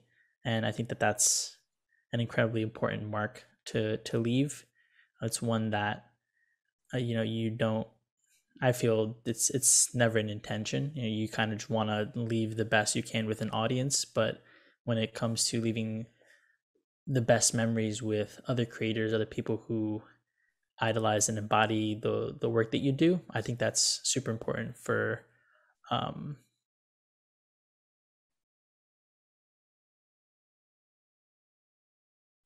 Did we just lose? I think we just lost Marco. Yeah, we did. Unfortunate. Kale, did you want to say anything? George's his legacy and his storytelling, I think, not only will live through the comics, but even in the essential designs of these characters. Yeah, his art is the DNA for any modern major character and even minor character. The design templates were done by especially for DC were done by George Perez. And in books like Crisis on Infinite Earths, you can look at some of the spreads and the insane panels where he drew hundreds upon hundreds of these characters in painstaking detail to get every single one right. And that's the mark of a craftsman, someone who wants a story to be told correctly, in his own fashion. Yeah. And I think that, like we said in his Facebook post, we can kind of see that, he's opening a new thing so that people can ask him questions and interact with him in the way they want, for the time that he has left. I think it's so important. I think it's great. I'd also like to point out he's not gone yet. Yeah,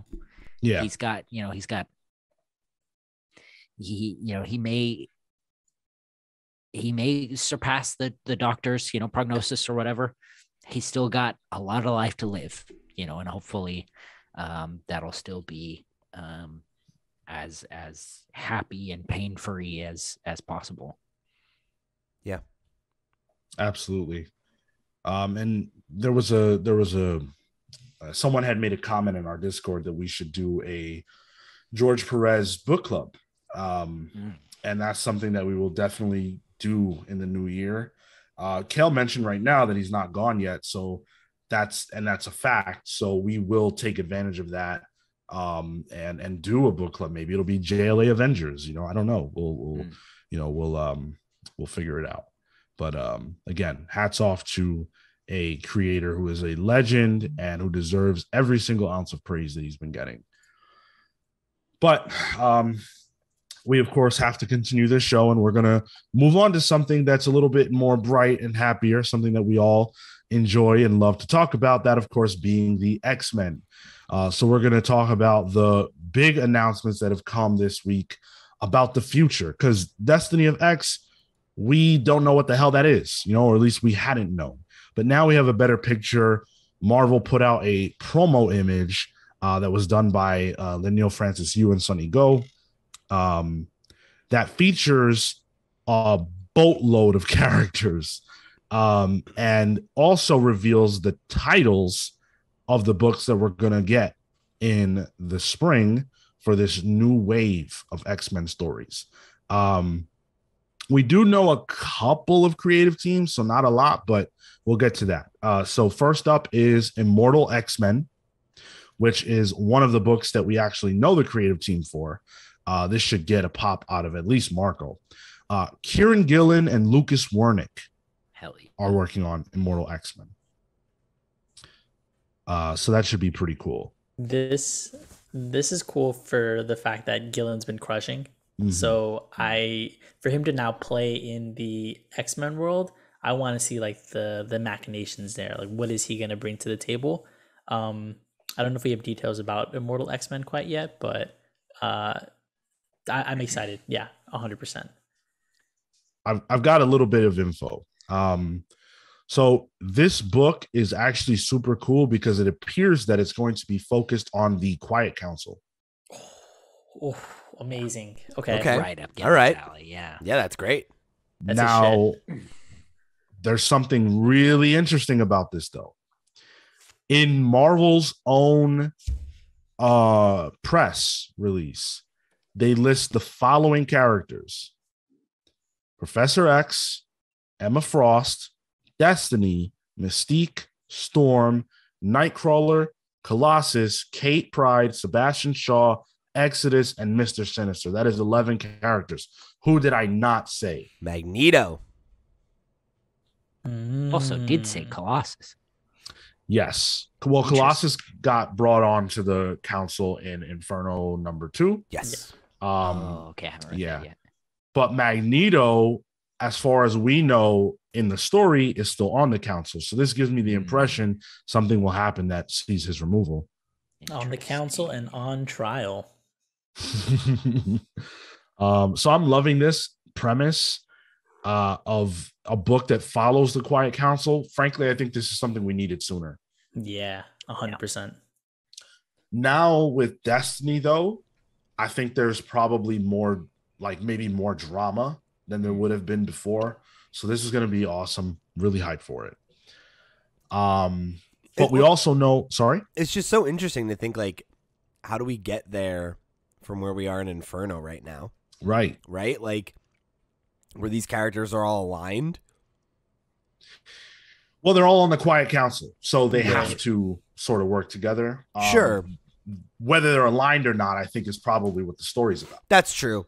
But yeah, fair enough. It's hard for me to talk about what I mean by that without spoiling the shit out of those issues. So I don't. No, I hear you. Very interesting. And you know, for our thoughts about Inferno, you should definitely listen to our reviews. But you know, again, if you have been listening, if you have been reading, it's not hard to see why like if you think about it, it's not hard to come up with a reason why Magneto's not here. Mm-hmm. Especially with how Inferno ends, issue 3. And outside of the Immortal X-Men piece, I think Tyler had also called out that on this promo image, Doug is not on it. So another implication coming out of the Inferno stuff. Oh yeah, but his wife is. Yes. Yep. Bay is there. Bay's Bay. Bay is Bay. Where is she? Bay is top right corner. Yep. Okay. Yep. Okay. Yeah. Some other very interesting folks on this list, like sure, Omega Red and fucking Juggernaut. Yeah. Juggernaut, notoriously not a mutant. Notoriously. Yeah. Yeah, I don't know what's up with that. It's pretty weird. Madeline Pryor's been in Hellions, right? Mm-hmm. Yeah. Yeah. Also, Magneto here, but back in his old threads. Mm-hmm. Oh, you're right. He's not in white. And Professor X Or is black. sitting. Yeah. Huh. Interesting. Like, that looks like a wheelchair. Yeah. You know, I just had the thought. My man spent all that time in a wheelchair. You'd think he'd want to stand up all the time. Sometimes dude's got to sit down, you know? Adult Cable's there. I actually don't know the current status of Cable, so I don't. I didn't clock that. The last thing I knew was that he was young. Cable was the thing. Interestingly, so is Adult Cable's codpiece. Leave it to Kale. Just swinging that thing around. You know, I'm sure it was just like a matter of convenience in the art, but I think it's really funny that after all this time, like Destiny's hanging out in the back and Mystique's in the front. Like, you're not even going to stand together. You guys have been separated all this time. There's all this work put in, you know? Word. Well, you know what? Destiny does play, you know, she does play from the back, you know, she's fair enough. She's a character that moves in secret. So, but I guess you could make the argument that Mystique is too. So I don't know. However, Lanil, you decided to put these characters together. But let's talk about some of the other announcements. We know about Marauders already. That's going to be relaunching with a new #1 featuring Steve Orlando. That's right. That. So that's cool. X-Force, we don't know anything about. I would imagine Benjamin Percy will still be on that. Knights of X. That's interesting. That's a new one. Don't know anything about it. Had to bring back the sword somehow, huh? I would imagine that Knights of X will be a spiritual successor to Excalibur. There's like what five, six people in this shot with swords. Who's to say? Maybe they're the knights. Could be. We have Legion of X. I imagine that is a Way of X successor. In some form or fashion. With Legion. Yeah, that makes sense. He is in the picture. Wolverine is wow, big shock. Wolverine to have a solo series. What? Likely written by Benjamin Percy, and probably really important because of the X lives and X deaths of Wolverine's story, which is going to be the lead into Destiny of X. So important that, to my knowledge, they're actually going to stop publishing other X-Men books while that is coming out, similar to what they did with House of Powers. That's cool. I think that's really what's happening, though. Yeah, there's like a month pause or something. Yeah. I forgot to call this out when we were pointing out weird folks in the pictures. Deadpool is also here with a help me sign. Yeah, love that. Not sure. New Mutants. I don't know the status of that book, but we're getting New Mutants, and then the one that I was most surprised by up front was X-Men Red. So I really liked X-Men Red. It was by Tom Taylor and Mahmoud Asrar, who I love. I love both of them. They're bringing that back. It featured the returning Jean Grey. This was after Matthew Rosenberg brought her back. I would not be terribly surprised if it features Madeline Pryor, who is going through like a crisis of identity right now. So we'll see how that plays out. But interesting that they're bringing that specific title back. But yeah, that's the news on the X-Men stuff. I'm trying to contain excitement because of the lack of Hickman, but I really hope that this era is going to live up to the hype. I really do. Yeah, I mean, some of these books seem very interesting. I mean, yeah, we'll see. Cautiously optimistic, right? Yeah. Yeah, the Immortal X-Men that, I mean, on the outset has the most potential at the moment. Yep. Because Gillan, you know, he can do a good thinker of a book. Mm-hmm.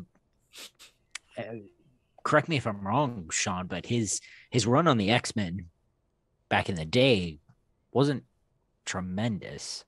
No, it was one in a string of books or runs that were not particularly good. Yeah.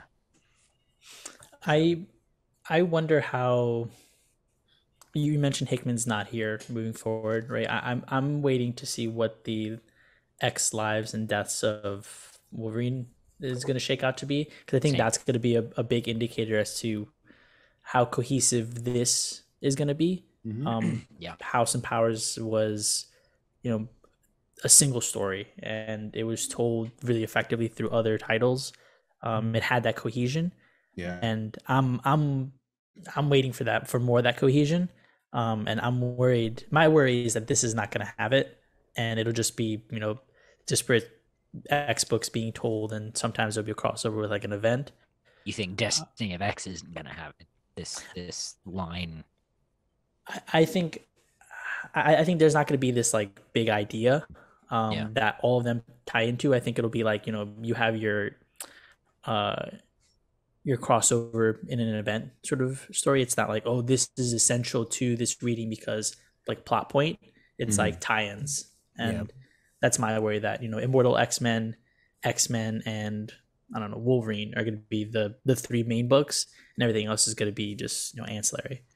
I guess the one thing that could be positive from that is, I think one of our criticisms of some of the you know, non-Hickman stuff was that it felt like a lot of times whatever they had planned was not a priority. And it, like, you think about Marauders, right? And like there was the promise of what Marauders was going to be, but then it was constantly like bouncing up against events, and it was like, oh, let's pause what's happening in Marauders while we go deal with Ten of Swords, and then we'll come back and remember this thing that was happening like 6 months ago. Here's the resolution of it. And it's like, I wonder if some of those, you know, you know, I don't mean this derogatorily, but the more like ancillary titles might actually benefit from not having to be tied into whatever Hickman's plan is, right? If they know, hey, you've got 24 issues to tell a story, like do it up. You've got 12 issues, do it up. It might lead to those books feeling less like ancillary kind of side stuff and actually allow them to have their own identity a little bit more, which could be good. I don't disagree. I wish there were less books. That was one of my biggest takeaways. I think there are too many. I really, really would love an X line that's like 5 books deep. I feel like 3 to 5 would be like a real nice sweet spot. So it would be super easy to just keep up with everything, you know, and feel like it's all essential. Yeah. That was my takeaway. And then the other thing is that they didn't include Sabretooth on this. There is a Sabretooth book coming out by Victor LaValle. Oh, that's right. And it's something that Marvel has been saying is going to be an important book, but it's not here. So I don't know what that means or how to take it, but yeah, just worth pointing out. And then the last thing I wanted to point out before we move along is Moira is not present in this image at all. Yeah. So if you had to cut books to get the 5, which would be the ones you'd cut? That's a great question. There's 9, right? 1, 2, 4. So we have 9. I, without knowing what the idea behind X-Men Red is, on its face, I would cut that. New Mutants, I think there's a place for New Mutants, but either New Mutants or Marauders has to go. Yeah.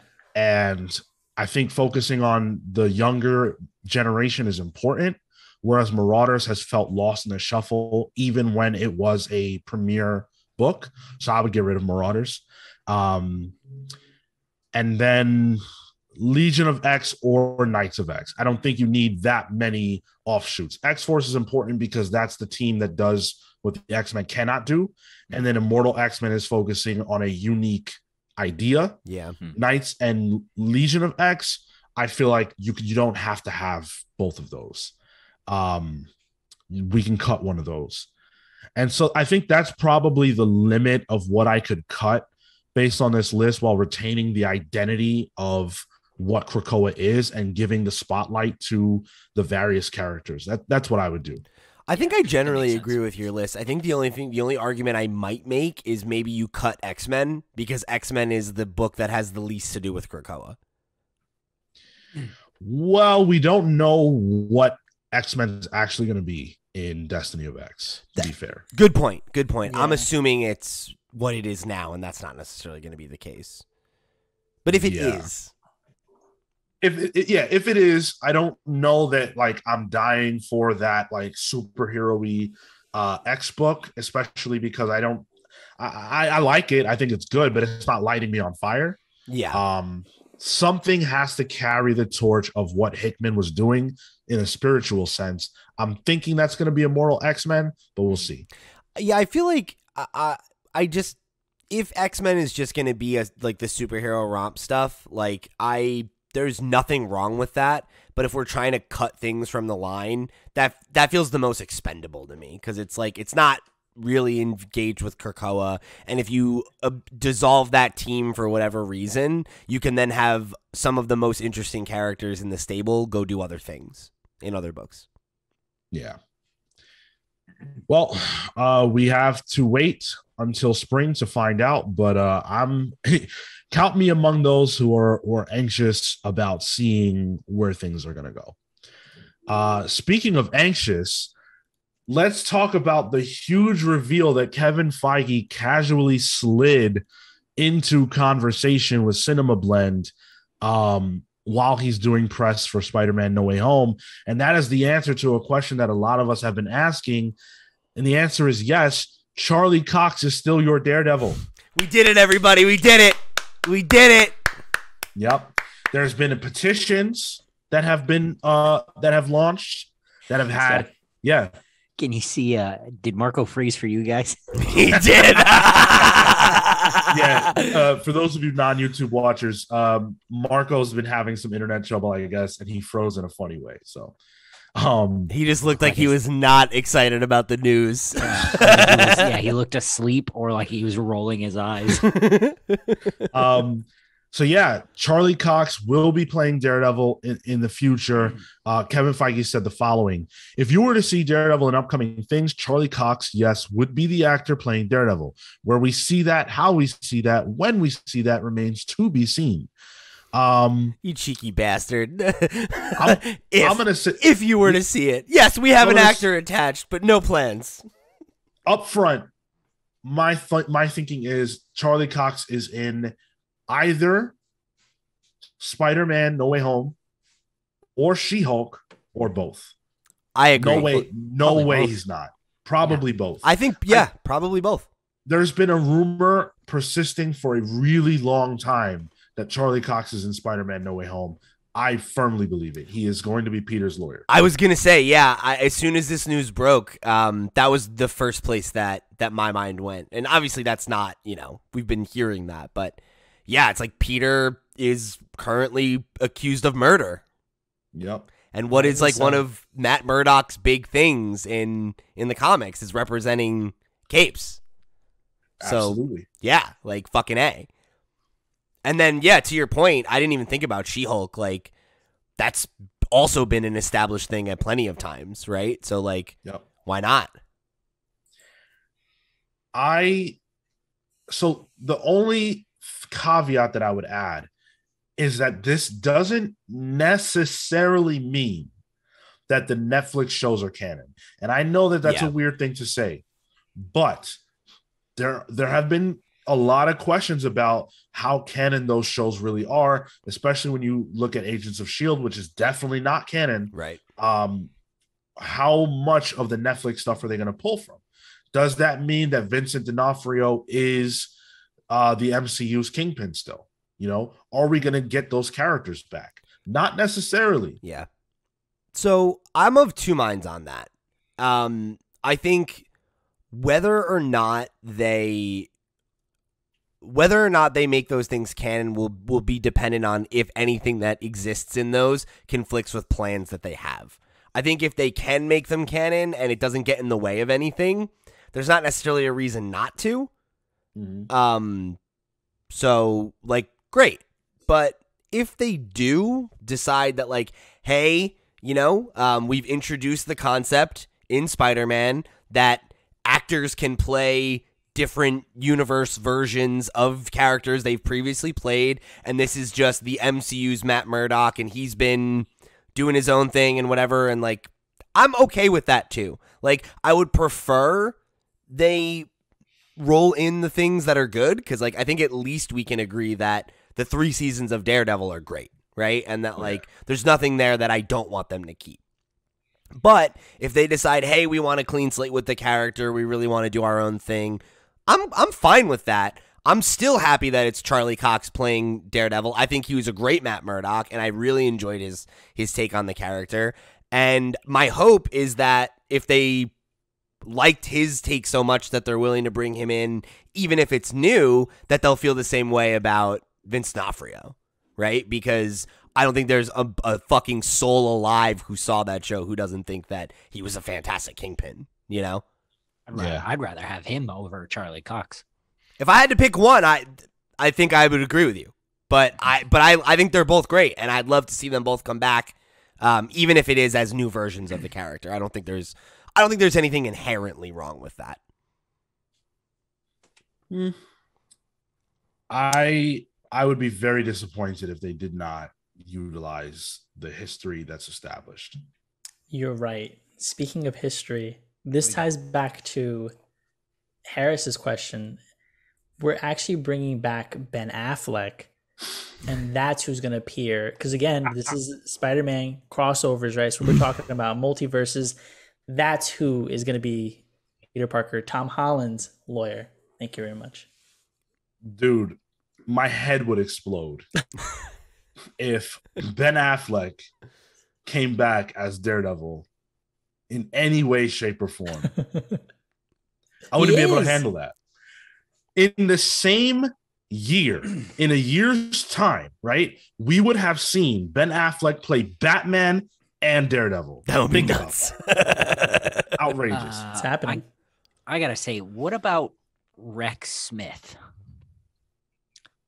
who played Daredevil in the 1967 Hulk, Trial of the Incredible Hulk?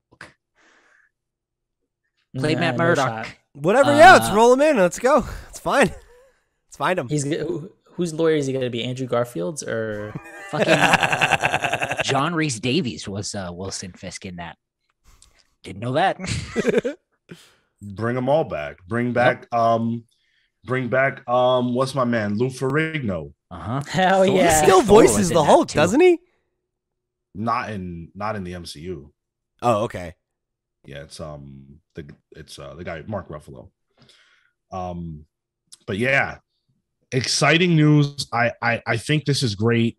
Everybody loves Charlie Cox. Everybody loves Daredevil. So, nothing but happiness about that announcement. I wonder though, what caused Kevin Feige to say this now? I feel like it's because he's got to be in Spider-Man. Yeah. Fucking annoyed at all these nasty old bros biting his ass all the time.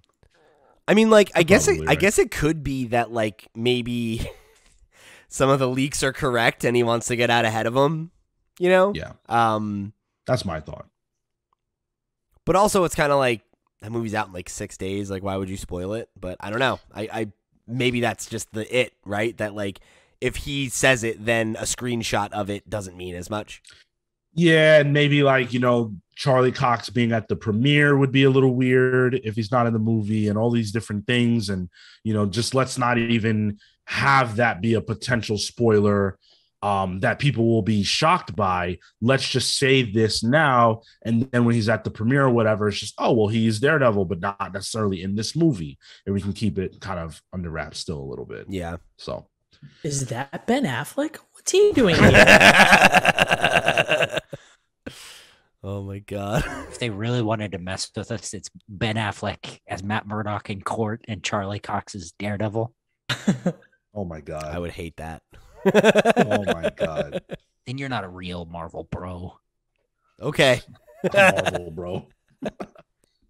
Well, let's talk about the other movie news that got people really, really excited this week. And of course, it's based around, a lot of people's favorite Spider-Man movie, Spider-Man Into the Spiderverse. The sequel is coming. Let's fucking Not only did we get confirmation that the movie is coming, but we got confirmation that it's going to be split into 2 parts.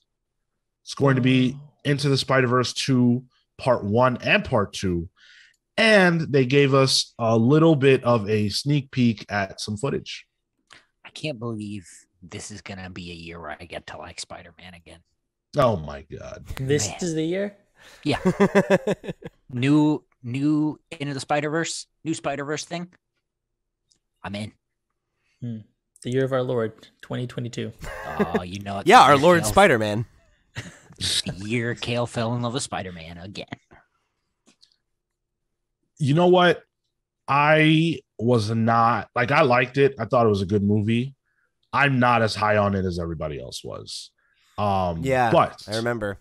Yeah, I am so excited for this to exist. Like, genuinely, really happy, because I can't really think of a movie other than Black Panther that I feel like brought so many people into the fold. Like. Yeah. Into the Spider-Verse brought a lot of people into the mix as fans of comic book characters and movies based on these characters and all that. So yes, give us more for sure. And it looks great. Yeah, I mean, I'm one of those folks who I think, like, you ask me what's the best Spider-Man movie, I think it's Into the Spider-Verse. I really do. I think it's just such a special movie. And like I say that as both a Spider-Man fan, but also I think removed from that, like just as a fan of animation, it's exceptional. I think if you've never picked up a Spider-Man comic, if you don't know a fucking thing about Spider-Man, you could watch Into the Spider-Verse and get it and dig it, because it taps into the spirit and the history and the legacy of Spider-Man so well, but in a way that is, I think, you know, rewarding for longtime fans, but super inviting to folks who are not, and especially to like a young kid, you know, which is awesome. You know, like I feel like this movie really cemented like Miles's like rise, you know, and like the trajectory that character is still on right now. Yeah. So yeah, I love that movie. I've watched it a surprising amount of times. And because it's only like what 2 years old, but yeah, like I bought that shit on Blu-ray. I watch it at least twice a year. It's a great movie, and I'm super excited for more. I think the whole it being like a 3-part thing, I would be more wary of if it was a creative team I had less faith in. I'm a big fan of Miller and Lord and their work, even beyond this. You know, they're really good, and I feel like they've proven to me that they get it and they care enough to make it good. So yeah, I'll watch as many of these fucking things as they want to make, frankly. That's where I'm at. October 7th, by the way, 2022, for the first part. I'm very excited. Oh wait, when was it? October 7th, 2022. Okay. Next fall. Do we have any word on what the space between them is going to be, or have they not touched on that? I haven't seen that. I don't know. I would imagine they won't talk about it until the first one comes out. But for them to say it's part 2, I would imagine it's not going to be longer than maybe a year or 2. Yeah. That's kind of what I'm thinking. And I mean, like, does that line? Because I mean, if the original was 2 years ago and we're on like a maybe every 2-year cycle, that tracks. Well, you think they'd work on this simultaneously because it's part of it. You'd think it'd be like a one big thing and you'd split it in half to some extent. Yeah, that was like, my thought. Don't stop production. Yeah. Yeah, like, exactly. Infinity War Endgame it. Right. Yeah, that's a good point. I mean, what reason would you have, right? All you would do is then have to like send people home and start over. Maybe they take like a break for like 2 weeks and they're like, all right, we're back to it. Let's make 3, baby. And it's not like you need locations, right? You know, there's no, you don't have to go somewhere, you know, other than wherever you record at. So yeah. And I mean, like if they wrote the scripts together, like to Marco's point, if it was written as like a part, like, you know, it's more of a whole story and they split it up kind of thing, you could get the voice acting and stuff done while they're doing post-production on the first movie. Yeah. And then be like, all right, like, let's fucking roll. Like, let's keep going, you know? Keep everybody employed and, like, just rock right through it. I would be shocked if that was not exactly how they're doing it. Yeah. It makes sense. I mean, it'll probably save them a ton of money, too. I mean, I love that. I'm all about it. Absolutely. Unless you guys have any more to say on this subject, I do want to transition into the last little bit I want to talk about, which is just a little bit about Spider-Man No Way Home. Sure. Do we have to? Yeah, Unfortunately, about the good one. I thought you were a Spider-Man fan. What's going on here, huh? We're not even gonna do a trailer breakdown of this one. What's going on? You know, I don't want to. I don't want to. You know, hey, I don't want to talk about No Way Home then. Yeah, but I'm the host. So. Damn, he's got you there. You have, but I was the host and I talked about No Way Home. Yeah, you did your job. God damn it. So, obviously, Spider-Man No Way Home releases this week. It's hard to believe we're finally here. You guys here on the show know, and you guys listening know that I have had so many theories and ideas. I've been so hyped for this movie. Everyone's excited. This week, actually, there was like a Daily Bugle newsstand that launched in New York on 86 in Lexington, where you could get a copy of the Daily Bugle, which is really awesome. I unfortunately missed that because I didn't know about it. It was on Friday. I'm sure those things will go for $1 million on eBay. Let's do that for quiz theory, right? But we have to discuss just briefly now what it is that we will think of the movie and what our theories going into it are, because the next time we talk about this, we will be reviewing it. So anybody want to go? I gotta figure out how to not see it. Yeah, man, you better get into a car accident or something, dude. No more. Oh, Jess is sick. None of that shit. You're probably right. You're None of that. You got to watch the first two too, man. No, that's not gonna happen. I think.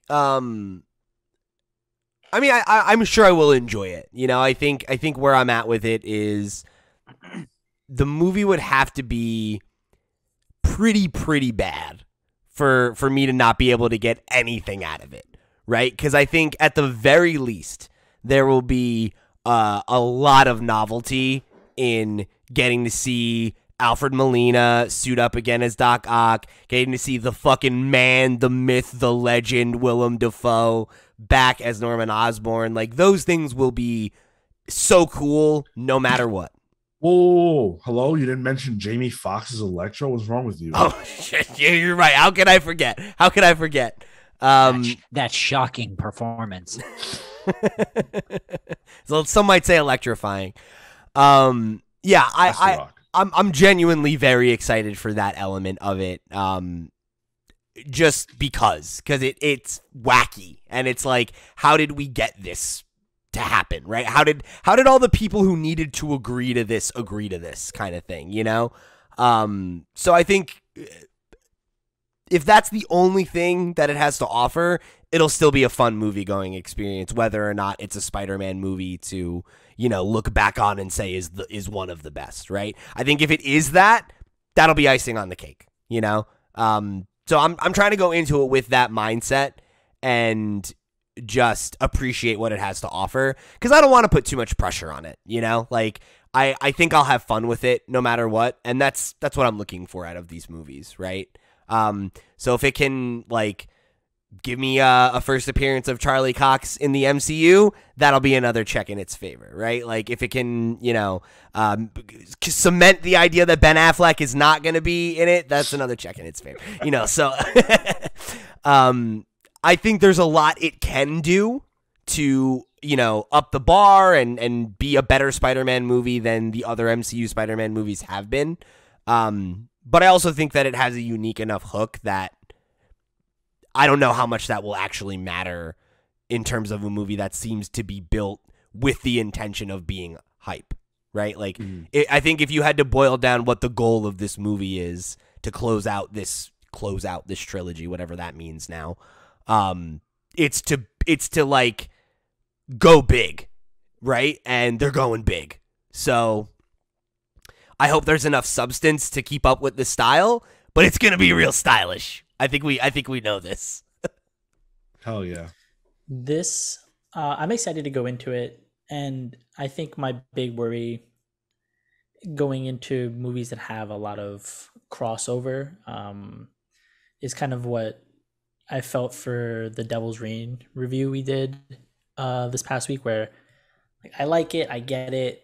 There's just a lot of appearances, and I think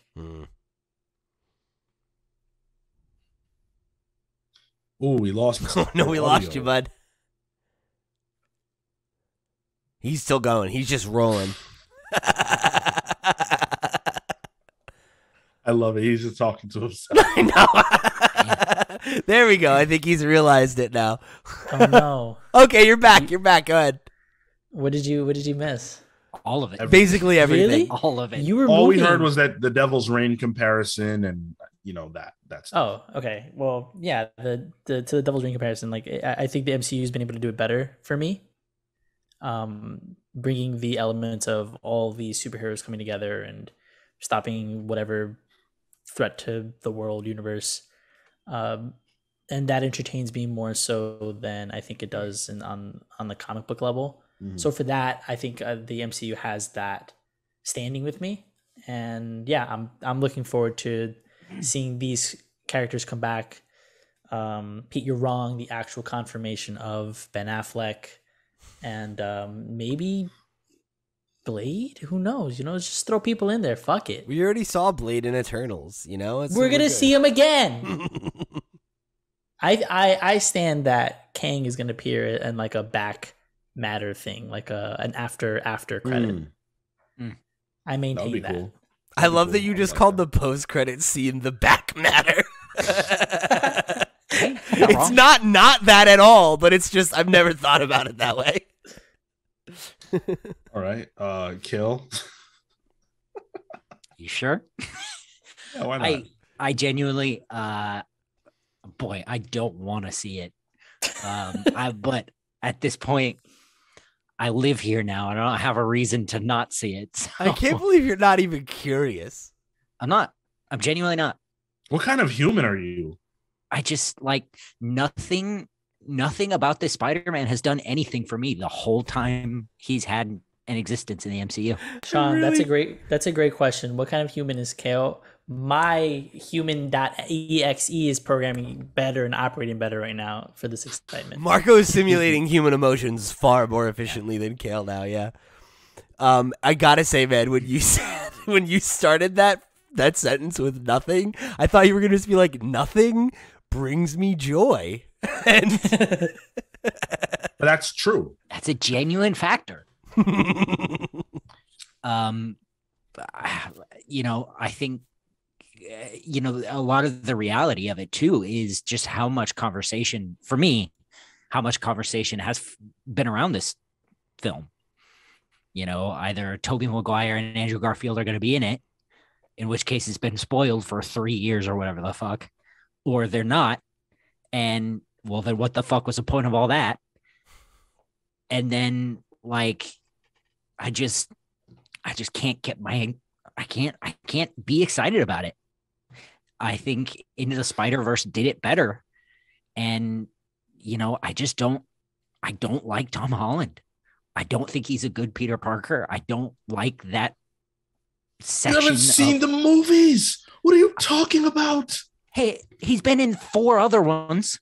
It's not like I'm operating in a vacuum here. Oh my God. Okay. You know what? Fine. Apology accepted.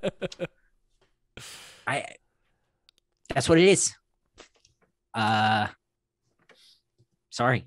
I do the one thing I'm curious about, genuinely, and we talked about this at I think it was the end of year last year, is if Miles will be introduced in some form or fashion. I think I still contend he will.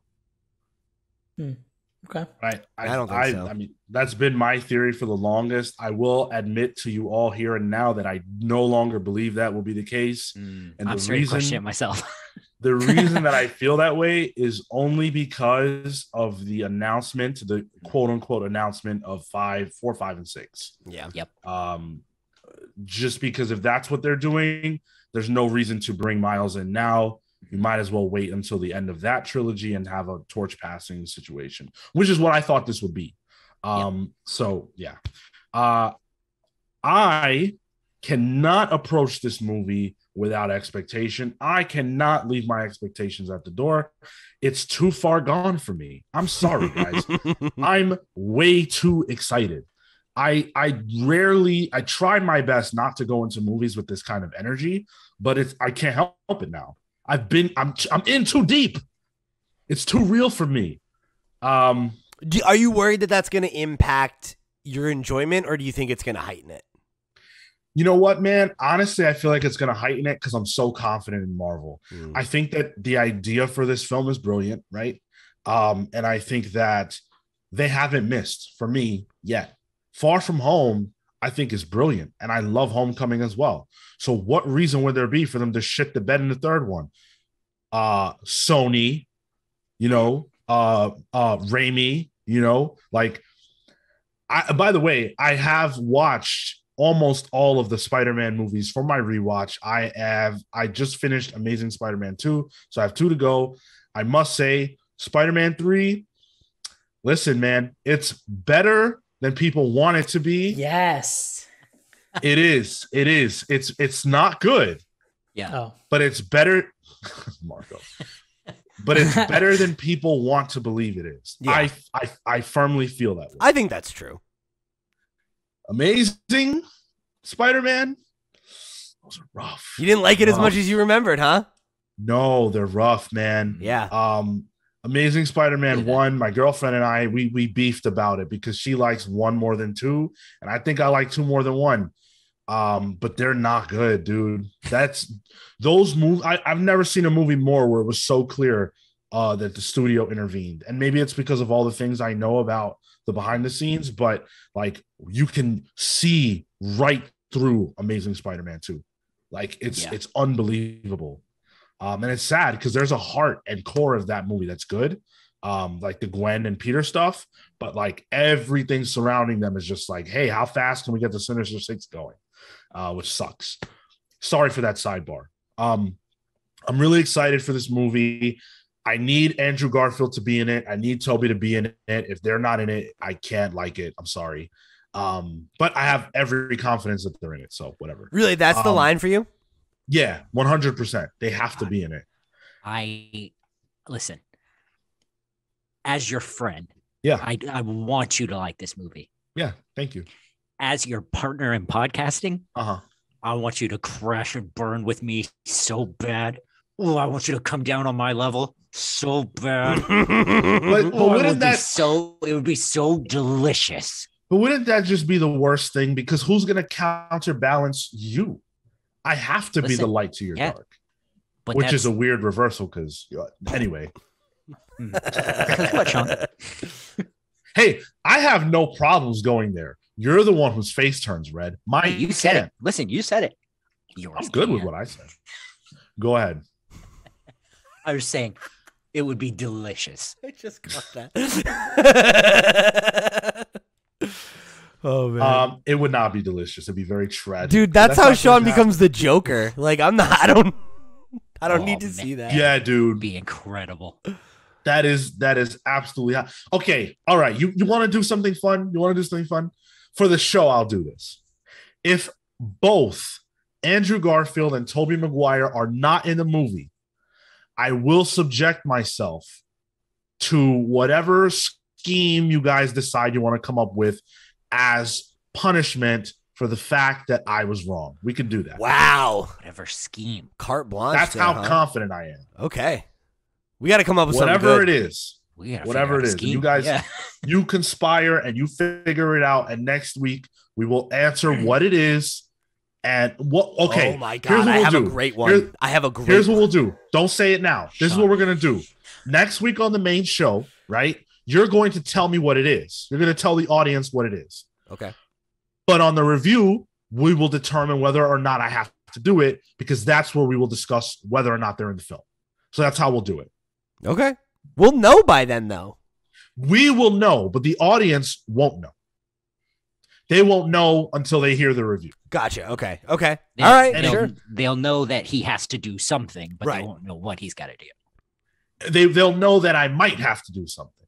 Fair. And it gives you guys a little time to figure out if you wanted what it's going to be. Yeah. Because Pete, maybe you guys think of something that blows your idea out the water. Who knows? But that's what I'll subject myself to. Mine is pretty fucking bad. Just knowing what you. He's got a. We're gonna dangle a Kraft cheese slice over him, and he's gotta eat it on camera. I'm not trying to kill the man. Listen, high stakes. Death is not on the menu. 2021. Listen, Sean, No Way Home. It's in the title. Sean has to drink a gallon of milk. Wouldn't that be me going home if I die? And like, wouldn't I just go home to heaven? No, please. Oh, not you. You're a sinner. That's right. Born that way. Okay, fine. Pete, do you want to reveal it now? I mean, the first place that my mind went was that we have Sean watch and review every single one of the Pirates of the Caribbean movies. That's pretty good. And like solo reviews, like you got to do a 45 to an hour about each one. I fucking hate that. I don't even like Johnny Depp. Yes, exactly. I know. Ooh, that's pretty good. I was like, how can we put the most things that Sean doesn't want to do in a Venn diagram? Damn. You know what? Maybe even better. Rather than you review them, we have you live stream you watching them. Oh my God. So it's everybody gets to watch it happen to you. Oh my God. Dude. There's 6 of those, 5 or 6 of those fucking things. That's pretty good. All right, well, listen. Right now I have to do a prayer. So if you'll excuse me, Kevin Feige, You are the god of the MCU. My only and hope. I am a loyal adherent. So I am begging you today on this very podcast, please, Kevin Feige, live up to my expectations of you as God to introduce Tobey Maguire and Andrew Garfield to the MCU so that I don't have to watch Pirates of the Caribbean. Please, Kevin Feige. All thank of them. you. The whole franchise. I want to be clear. I'll do it. Okay. I'll do it. That's good. This is high Damn, stakes. Pete. This is high stakes. I love it. I think I maybe I can't speak for Sean here, but I think he'd rather eaten the cheese slice. Dude, I would. I'll take it. It'd be less of an Night investment. pain or death. Well, That's everlasting. But if you live, it would be a shorter. Hey, listen. Stowe was watching the Pirates of the Caribbean. Oh my films. god! Can we confirm real quick? Is there 5 or 6 of these fucking things? what? sure I it's thought 5. there was 3. No, No, dog. there's 5. There's a lot more. There's at least 5. There's at least 5. Yep. Let's find out right now. Looks like there's 6. Oh, That's what I that thought. Sucks. Yep, 1 through Please. 6. Please, Kevin Feige, please. I don't ask for much. I want this so bad. I don't Oh, I ask want for you to much. crash and burn. God, I want it. Oh wait, The is, sixth, is there a sixth film, spin-off? There might be 7. There is a spin-off. Yeah, Marco's internet strikes again. Boy. We have no idea what the Oh my hell he's God. saying. Which, thank goodness, because 6 is enough. No, I don't need there's more spin-off. than that. Mm-mm. Okay, it looks like Spider-Man there's only movies, are there? 7 in existence. There's an untitled 6th 7. film to be announced and an untitled spin-off. But there's also a short film that you'll have to watch. So Incredible. plenty of stuff there. All right, that's what it is then. That's fine. I'll do it if I have to, but I won't have to because Kevin Feige has never let me down. Never, not once. Okay, well, I hope for your sake. That is where we will leave it. We will see you guys on the other side of No Way Home. I'm seeing it on Thursday. Hopefully, you guys already have your tickets and you're ready and all that good stuff. Yep. It's going to be amazing one way or the other. We are very excited, and we will be bringing that review to you guys next Monday. So make sure that you tune in for that. You will know the fate of me. You will know the fate of me. And if I'm not here, just know that I loved you all. And that whatever I did to get out of being here, I did because I fucking hate pirates. Is Sean going to prison? Like, No, he chose the cheese. whatever I did I to get chose out of cheese. it. Like, I love the idea that Sean's just like, you know what? I better commit a very serious crime so that I don't have to watch these fucking movies. I would. If I had to get out of it, I would. But hopefully you guys enjoyed this episode. As a quick reminder, do go pre-order Made in Korea. The trade, it drops in January 26th. So go ahead and pre-order that from your local comic book shop. Jeremy is awesome, and I think they would really appreciate your support. So just a little bit of, bump there. And then as for us, make sure that you guys are listening to our review shows, which drop every Wednesday and Thursday. Wednesday for Image, Thursday for everything else. This week, we're going to be talking about Primordial #4 and New Burn #2, 2 books that we have really liked so far. So check that out. And as for the Thursday stuff, I have no idea. We'll tell you on Thursday. Our book club for the month is Scott Pilgrim. We're doing books 1 and 2 of that. Man, Pete's going to be hosting it. So I've never read it, so it'll be my first time. So we'll be hitting you guys with that at the end of the month. I'll say it again at the beginning of the show next week. Thank you for the support. We love you guys. Let's do the plugs. Pete. Thank you guys for joining us here on another episode of the Comics Pals. If you want to connect with me, I'm @loud_Pete on Twitter and Instagram. Come chat with me about how you know what? I want you to screenshot your pre-order of Made in Korea, motherfucker, and tweet it at me. All right, let's go. I need volume 2. And if you want to get some more stuff from me, you can. I've got a link on my Twitter. It's got links to all the stuff that I do. I got a band. I got a video game podcast. Go check it out. Awesome. Kale. You can find me on Twitter and Instagram @TotoInto. That's TOTOINTOW. You can find my work at KaleWard.com. That's CLEWARD.com. Marco. You can find me at Mr. Marco Enomoto on Instagram and Twitter. Talk to me about. I'm rewatching Naruto. I'm quite far along now. And Rewatching? Rewatching. I didn't realize how much I've actually seen. I've seen all the way through season 5, and I'm like, oh, I've seen all this shit. I just no recollection of it. And yeah, it's been a lot of fun. Real good. Awesome. As for me, you can follow me on Twitter and Instagram only at Sean Soapbox. Those accounts might become legacy accounts after next week because I might be gone. Who knows? When Sean fucking burns off all his fingertips and changes his name to avoid watching the Pirates of the Caribbean. When he has to take a visit to Cutthroat Island. Wait, what's that? Another pirate movie you're probably going to have to watch. Oh, my God. No, I only agreed to Pirates of the Caribbean. That's 1 through 5. 5 or whatever it is, and a short movie. I will be definitely tweeting my thoughts about No Way Home, at least some of them ahead of the movie, so stay tuned for that.